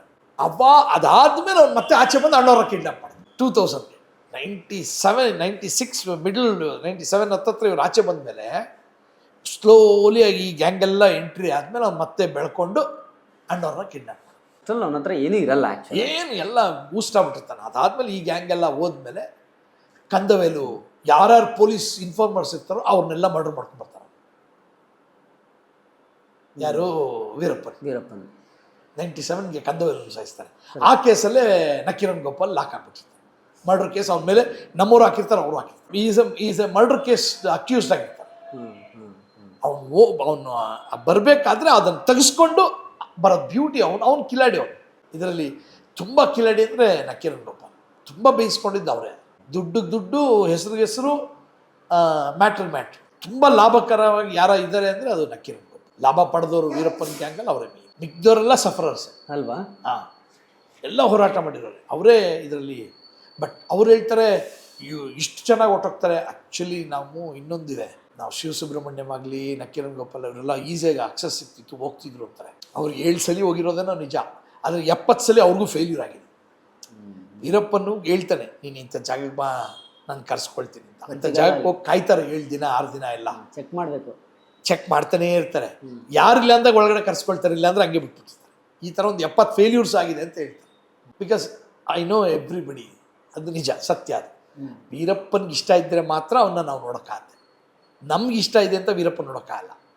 ವೀರಪ್ಪನ್ನು ಇವತ್ತು ಅಶೋಕ್ನ ರಮೇಶ್ನ ನೋಡಬೇಕು ಅಂದರೆ ಅವ್ನು ಕರ್ಸ್ಕೊಳ್ತಾರೆ, ಹೆಂಗೆ ಬೇಕಾದ್ರೆ ಕರ್ಸ್ಕೊಳ್ತಾರೆ. ವಾರಗಟ್ಟಲೆ ಕಾದಿದ್ದಿದೆ ಅವರು ಇದೆ. ನಾನು ನೀವು ಮನ್ಸು ಮಾಡಿ ವೀರಪ್ಪನ್ ಇವತ್ತು ನೋಡಬೇಕು ಅಂದ್ರೆ ಅದು ಆಗದಿರೋ ಕೆಲಸ. ನೀವು ವೀರಪ್ಪನ್ ಭೇಟಿ ಮಾಡಿದ್ರ? ಇಲ್ಲ, ಆಗಲಿಲ್ಲ. ಆಲ್ಮೋಸ್ಟ್ ಅಲ್ಲಿ ಫೈನಲ್ ಸ್ಟೇಜಸ್ ಅಲ್ಲಿ ಇತ್ತು. ನಕೀರನ್ ಗೋಪಾಲ್ ಹೋಗಿಲ್ಲ ಅಂದ್ರೆ ನಾವೇ ಆಗ್ಬೇಕು, ಹ್ಯಾಂಡಲ್ ಮಾಡ್ತಿದ್ರಿ. ಸೊ ಈಗ ವೆಬ್ ಸೀರೀಸ್ ಹಂಗಾರೆ ಕಂಪ್ಲೀಟ್ ಆಗೋಗಿದ್ಯಾ? ಇಲ್ಲ, 6 episodes 93ವರೆಗೂ ಮಾತ್ರ ಮಾಡಿದ್ದೀವಿ. ಈಗ 54 ಇಂದ 93ವರೆಗೂ ಬಂದಿದ್ದೀವಿ. 93 ಇಂದ 96ವರೆಗೂ ಇನ್ನೊಂದು 6 episode ಆಗುತ್ತೆ. 96 to ಮರ್ಡರ್ ಇನ್ನೊಂದು 6 episode. Total 3 total 20 hours. ಅಂದರೆ 54 ಇಂದ ಶುರು ಆಗುತ್ತೆ ಇದು? ಹೌದು, ಅವ್ನು ಹುಟ್ಟಿಂದ ಅಲ್ಲಿಂದ ಬರ್ತಿಂದ ಕಂಪ್ಲೀಟ್ ಎಂಡ್ವರೆಗೂ End ವರ್ಗು, end ವರ್ಗು. ಹೇಳ್ತಿದ್ದೀನಿ. ಹೌದೌದು. ಅಂದ್ರೆ ಇದು A to Z ಡಾಕ್ಯುಮೆಂಟ್ರಿ ತರ. ಹೌದೌದು 18 hours to 20 hours ಮಾಡ್ತೀವಿ. Okay okay. ಬಹುಶಃ ಇಲ್ಲಿವರೆಗೂ ಬಂದಿಲ್ಲ, ಚಾನ್ಸೇ ಇಲ್ಲ. ಯಾರು ಮಾಡಿಲ್ಲ. ಅಷ್ಟು ಮಾಡಿದಾಗ ಏನಾಗುತ್ತೆ, ಎಲ್ಲ ಬರೀ ಪ್ಯಾಚ್ ಮಾಡಿದ್ದಾರೆ. ನಾವು ಅಷ್ಟು ಮಾಡಿದಾಗ ಏನಾಗುತ್ತೆ, ನಿಮಗೆ ಒಂದು ಗ್ರಾಫ್ ಸಿಕ್ಬಿಡುತ್ತೆ. 50 years ಆದ್ಮೇಲೆ ಒಬ್ಬ ಬ್ಯಾಂಡಿಟ್ ಅಂತ ಇದ್ದ ಬೀರಪ್ಪನ್ ಅಂತ, ಇದೇ ಅವನ ಕ್ಯಾರೆಕ್ಟರ್, ಇದೇ ಅವನ ಮಾಡಿ ಒಂದು ಹಿಸ್ಟ್ರಿ ಆಗಿ ಒಂದು ವಿಲ್ ಸ್ಟೋರಿ. 54 ಅಣ್ಣವ್ರು ಆಕ್ಚುಲಿ ಇಂಡಸ್ಟ್ರಿ ಕಾಲಿಟ್ಟ ವರ್ಷ, ಅವ್ನು ಹುಟ್ಟಿದ ವರ್ಷ. ಅವ್ನು ಎಷ್ಟನೇ ಇಸ್ವಿಗೆ ಆಕ್ಚುಲಿ ಇದಕ್ಕೆ ಬರೋದು? ಅವನು 52ನಲ್ಲಿ ಹುಟ್ಟಿದ್ದು. ಪ್ರಭಾಕರನ್ ಅವ್ರು ಹುಟ್ಟಿದ್ದು ಮತ್ತು ಇವನು ಹುಟ್ಟಿದ್ದು ಕನ್ಫ್ಯೂಷನ್. ಅವರು 54 ಕರೆಕ್ಟ್, 54 ಅವ್ರು ಹುಟ್ಟಿದ್ದು, ಇವನು 52. 80s ಅಲ್ಲಿ ಆಲ್ರೆಡಿ ಬಂದಿರ್ತಾನೆ ಅನ್ಸುತ್ತೆ. ಅವನು 52 years ಸತ್ತಿದ್ದು, ಓಕೆ. ಪ್ರಭಾಕರನ್ 54 years. 80s ಬರೋ ವರ್ಷದಲ್ಲಿ ಅವ್ನು ಆಲ್ರೆಡಿ ಇದಕ್ಕೆ ಬಂದಿರ್ತಾನೆ. ಪೀಕಲ್ಲಿ ಇರ್ತಾನೆ. 80s ಅಲ್ಲಿ ವಾಸ್ ರೂಲಿಂಗ್. 70s ಅಲ್ಲಿ ಆಕ್ಚುಲಿ ಈ ಸ್ಟಾರ್ಟ್ ಚಿಕ್ಕ ಹುಡುಗ ಈ ಸ್ಟಾರ್ಟೆಡ್ ಅಲ್ವಾ? 17 ವರ್ಷಕ್ಕೆ ಕಾಡಿಗೆ ಎಂಟ್ರಿ ಆಗ್ತದೆ. 71. ಅವನು 52 ಹುಟ್ಟಿದ್ದವನು, ಸತ್ತಿದ್ದು 2004. ಪ್ರಭಾಕರನ್ನು ಹುಟ್ಟಿದ್ದು 54, ಓಕೆ. ಅವ್ರು ಸತ್ತಿದ್ದು 2009. ನೀವು ಅವಾಗಲೇ ಒಂದು ಅವಾರ್ಡ್ ತೋರಿಸಿದ್ರಿ. ಸೊ ಚೆನ್ನೈಯಲ್ಲಿ ಆಕ್ಟಿಂಗ್ ಕ್ಲಾಸ್. ಹೌದೌದು, ಅದು ಬಂದು ಅದಾದ್ಮೇಲೆ ತಗೊಳ್ತೀನಿ ವಿಡಿಯೋ ಹಂಗೇನೆ. Gold medallist. ಅದು ನನಗೆ 10,000 ರೂಪಾಯಿ ಪ್ರೈಸು. ಓಕೆ. ಮತ್ತೆ ಅದು ಚೆನ್ನೈಯಲ್ಲಿ. ನಾನು ಕರ್ನಾಟಕದಲ್ಲಿ ಅವಾಗಲೇ ನನಗೆ ಫಸ್ಟ್ ಅದು. Okay. Film institute, Chennai film institute. Direction, ಆಕ್ಟಿಂಗಿಗೆ ಹೋಗಿದ್ದ. ಡೈರೆಕ್ಷನ್ ಅಲ್ಲಿ ಆರ್ ವಿ ಉದಯ್ ಕುಮಾರ್ ಜೊತೆಲಿ ಕೆಲಸ ಮಾಡ್ತಾ ಇದ್ದೆ. Okay okay okay. Famous film director. ಗೊತ್ತು. ಚಿನ್ನಗೌಂಡರ್, ಕಿಳಕವಾಸಲ್, ಯಜಮಾನ್. ಅದು ಆ್ಯಕ್ಚುಲಿ ತಮಿಳ್ನಾಡಲ್ಲಿ, ಅಂದರೆ ತಮಿಳ್ನಾಡಲ್ಲೇ ತುಂಬ ದೊಡ್ಡ, ಅಂದರೆ ಸೌತಲ್ಲೇ ಆ್ಯಕ್ಚುಲಿ ದೊಡ್ಡ ಇನ್ಸ್ಟಿಟ್ಯೂಟ್, ಟಾಪ್ ಇನ್ಸ್ಟಿಟ್ಯೂಟ್, ಇಂಡಿಯಾಲೇ top, one of the top.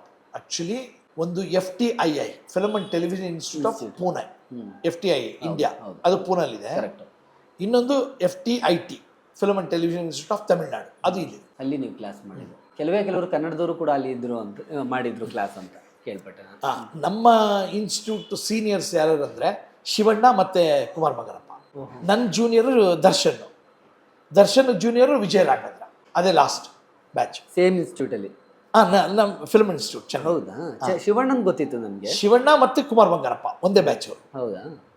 ಅದಾದ್ಮೇಲೆ ನಂದು. ಓಕೆ. 89 to 91 ನಂದು. ಓಕೆ. ಇವರು 95 96 ಇರಬೇಕು, ಯಾರು ದರ್ಶನ್. ಓಕೆ. ಅದಾದ್ಮೇಲೆ 2000 ಏನೋ ಇವರು ವಿಜಯ ರಾಘವೇಂದ್ರ 4 or 5, ಅದೇ ಲಾಸ್ಟ್ ಬ್ಯಾಚ್. ಅದಾದ್ಮೇಲೆ ಆಕ್ಟಿಂಗ್ ತೆಗೆದುಬಿಟ್ರೆ.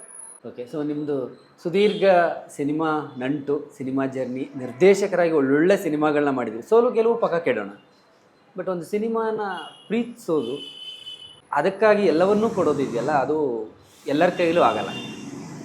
ಸಾಕಷ್ಟು ಹಾಕಿದಿರಿ, ಸಾಕಷ್ಟು ಕಳ್ಕೊಂಡಿದ್ದೀರಿ. ಚಿತ್ರರಂಗಕ್ಕೆ ಬಂದು ನಿಮಗೆ ಎಸ್ ನಾನು ಬಂದಿದ್ದು, ನನಗೆ ಸಂತೃಪ್ತಿ ಇದೆ ಚಿತ್ರರಂಗಕ್ಕೆ ಬಂದಿದ್ದು ಅನ್ನೋದು ಇದೆಯಾ? ಅದಿದೆ, ಸಂತೃಪ್ತಿ ಇದು ಎಲ್ಲ ಇದೆ. ಬಟ್ ಇದರಿಂದ ಏನೂ ಸಂಪಾದನೆ ಮಾಡಿದೀನೋ ಅಷ್ಟೇ ಕಳೆದಿದ್ದೀನಿ, ಏನಿಲ್ಲ ಅಲ್ಲ, ಇಷ್ಟೇ ನಮ್ಮದು. ಬಟ್ ಏನಂದ್ರೆ ಹೆಸರು, ಆಮೇಲೆ ಸ್ಯಾಟಿಸ್ಫ್ಯಾಕ್ಷನ್, ಅದೇ ನಾವು ಹೆಲ್ಪ್ ಮಾಡಿ, ಅದೇ ನಮ್ಮ ಚಿತ್ರರಂಗದಿಂದ ಗಳಿಸಿದ ಕಮ್ಮಿ ಅಲ್ಲ ನೀವು? ತುಂಬಾ ದುಡ್ಡು ಕಳಿಸಿಲ್ಲ, ಹೆಸರು ರೆಕಗ್ನೇಷನ್ ಇದೆಯಲ್ಲ, ಅದು ನನಗೆ ತುಂಬ ಖುಷಿ ಕೊಡುತ್ತೆ. ಎಷ್ಟು ಕೋಟಿ ಕಳ್ಕೊಂಡ್ರಿ ಏನು ಅಂದಾಜಲ್ಲಿ? ಈಗ ನನ್ನ ಕಣ್ಣಿಗೆ 2-3 ಮನೆ ಹೊರಟೋಯ್ತು. ಒಂದು ಫಸ್ಟ್ ಅಲ್ಲೊಂದು ಮನೆ ಇತ್ತು, ಅದು ಹೊರಟೋಯ್ತು. ಜಯನಗರದಲ್ಲಿ ತೊಗೊಂಡಿದ್ದ ಮನೆಯೂ ಹೊರಟೋಯ್ತು. ಇವಾಗ ಇದೊಂದು ನಾವೇನು ಕೂತಿದೀವೋ ಆ ಮನೆ ಉಳ್ಕೊಂಡಿದೆ. ಒಂದು 10-15 ಕೋಟಿ. ಇದ್ರ ಮೇಲೂ ಒಂದಷ್ಟು ಸಾಲ ತಗೊಂಡು ಇಲ್ಲಿವರೆಗೂ ಒಂದು 10-15 ಕೋಟಿ. ಒಂದು 10 ಕೋಟಿ. ಅದ್ರ ಬಗ್ಗೆ ಏನು ಬೇಜಾರಿಲ್ಲ, ರಿಗ್ರೆಟ್ಸ್ ಇಲ್ಲ. ನಾವು ಏನಕ್ಕೆ ಬಂದಿದೀವೋ ಅದು ಮಾಡ್ತಾ ಇದೀವಲ್ಲ, ಮತ್ತೆ ಬರುತ್ತೆ ಅಂತ ಇದು ನಿರೀಕ್ಷೆ, ನಂಬಿಕೆ ಯಾವಾಗಲೂ ಅಷ್ಟೇ. ಇವಾಗ ಒಂದಷ್ಟು 1-3 ಕೋಟಿ 3-4 ಕೋಟಿ ಅಷ್ಟು ಇದಕ್ಕೆ ಹಾಕಿದ್ದೀವಿ, ವೀರಪ್ಪನ್ ವೆಬ್ ಸೀರೀಸ್ ಬಂದೆ ಬರುತ್ತೆ, ಮತ್ತು ಅದು ಅಲ್ಲೇ ಇರುತ್ತದು, ಬರುತ್ತೆ ಹೋಗ್ತಾ ಇರುತ್ತೆ. ಕೊನೆಯದಾಗಿ ಏನು ನಿಮ್ಮ ಡೆಸ್ಟಿನಿ, ಏನು ಅನ್ಕೊಂಡಿದ್ದೀರಿ ಇನ್ ಫ್ಯೂಚರ್, ಮುಂದಕ್ಕೆ ಏನು, ವಾಟ್? ಪ್ರೀಕ್ವೆಲ್ ಮಾಡಬೇಕು ಅಂತ ಅನ್ಕೊಂಡಿದ್ದೀನಿ. ರಾಜೀವ್ ಇದು ಪ್ರಭಾಕರಂದು ಹೋಲ್ ಲೈಫ್ ಸ್ಪ್ಯಾನ್, ಅದು 54 ವರ್ಷದ್ದು ಅವ್ರದ್ದು ಕತೆ ಹೇಳ್ಬೇಕು ಅಂತ ಅನ್ಕೊಂಡಿದ್ದೀನಿ. ಅದೇ ಜೈಲಲ್ಲಿ ರಾಡ್ ಶ್ಯಾಮ್ ಅಂತಿದ್ದಾನೆ ಅಂತ ಹೇಳಿ, ರಾಡ್ ಶ್ಯಾಮ್ ಆ ಕತೆ ತುಂಬ ಬರೆದಿಟ್ಬಿಟ್ಟಿದ್ದೀನಿ 3 ಲ್ಯಾಂಗ್ವೇಜಲ್ಲಿ. ಈಗ ಅದನ್ನು ಇಷ್ಟು ಮಾಡಿದ್ರೇ ನನಗೆ ಒಂದು 5 ವರ್ಷದ ಕೆಲಸ ಇದೆ. ಇನ್ನು ಸಿಕ್ಕಾಪಡೆ ರಿಸರ್ಚ್ ಮಾಡಿ ಇಟ್ಕೊಂಡಿದ್ದೀನಿ. ಹಗಲು ರಾತ್ರಿ ಹೋಗಿ ವಿಚಾರಣೆ ಮಾಡಿ. ವೀರಪ್ಪ ರಾಡ್ ಶ್ಯಾಮ್ ಎಲ್ಲಿ ಅವನು ಆ್ಯಕ್ಚುಲಿ? ಹೊಸಕೋಟೆ. ಅದು ಫುಲ್ ರಿಸರ್ಚ್ ಮಾಡಿ ಎಷ್ಟು ವರ್ಷದ ರಿಸರ್ಚ್? ಅದು ಇನ್ನೂ 2011 ಮಾಡ್ತಾನೆ ಇರ್ತೀನಿ. ಎಷ್ಟು ಸಲ ಭೇಟಿ ಮಾಡಿದ್ದೀರಿ? ಅವನ್ನ ಫುಲ್ಲು ಭೇಟಿ ಮಾಡಿ ನಾನು ಮನೆಗೆ ಬರ್ತೀನಿ ಜೈಲಿಂದ. ಫೋನ್ ಬರುತ್ತೆ, ಒಂದು ಅನ್ನೊಂದು ಕಾಲು. ರಿಸೀವ್ ಮಾಡ್ತೀನಿ. ಯಾರು ಅಂತ ಕೇಳ್ತೀನಿ. ನಾನು ಸರ್ ಶ್ಯಾಮ. ರೀ ಏನು ರೀ ಶ್ಯಾಮ್ ಫೋನ್ ಮಾಡಿಬಿಟ್ಟಿದ್ರಲ್ರಿ ಅಂತ ಹೇಳ್ತೀನಿ. ಹೌದು ಸರ್ ಜೈಲಿಂದ ಮಾತಾಡ್ತಾ ಇದ್ದೀನಿ ಸರ್. ಅದಾದ್ಮೇಲೆ 1 ನಿಮಿಷ ಸರ್ ಅಂತ. ಏನಕ್ಕೆ ರೀ ಅಂದರೆ 1 ನಿಮಿಷ ಇರಿ ಸರ್ ಅಂತ ಹೇಳಿ ಅವ್ರ ಮಿಸ್ಸಸ್ ಕಾನ್ಫರೆನ್ಸ್ ಕಾಲ್ ಹಾಕ್ತೀನಿ. ಅಲ್ಲಿಂದನೇ ಕಾನ್ಫರೆನ್ಸ್ ಕಾಲ್ ಹಾಕ್ಬಿಟ್ಟು ನನಗೆ ರಮೇಶ್ವರ್ ನನ್ನ ಕತೆ ಮಾಡ್ತೀರಾ ಅಂತ ಅವ್ರು ಹೇಳ್ತೀನಿ. ನನಗೆ ಈ ಶ್ಯಾಮ್ ನೀವು ಬರೀತಾ ಇದ್ದೀರಿ ಅವ್ರಿಗೆಲ್ಲ ಫೆಸಿಲಿಟಿ ಇರುತ್ತೆ ನೋಡಿ. ಎಷ್ಟು ಕೇಸ್ಗಳಿದೆ. ಅದನ್ನ ನೇರವಾಗಿ ಹೋಗಿ ನಾನು ನಮ್ಮ ಡಿ ಜಿಗೆ ಹೇಳ, ಏನು ಸರ್ ಜೈಲಿಂದಲ್ಲ ಇಮ್ಮಿಡಿಯೇಟಾಗಿ ರೈಡು ಮನೆ ಇಲ್ಲ ಜೈಲು. ಈಗ ನನಗೆ ಗೊತ್ತಿರೋದು ಹೇಳ್ಬೇಕಲ್ಲ, ನಾನು ಪೊಲೀಸ್ ಫ್ರೆಂಡ್, ನಾನು ಪೊಲೀಸ್ ಫ್ರೆಂಡ್ ಅಂತ ಅವ್ರು ನನ್ನ ನಂಬ್ತಾರೆ, ಇವರು ನಂಬ್ತಾರೆ. ಬಟ್ ಜೈಲಲ್ಲಿ ಏನು ನಡೀತಿದೆ ಅಂತ ಹೇಳಿ ಅದು ಹೇಳಿದವ್ರೆ ನಾನು.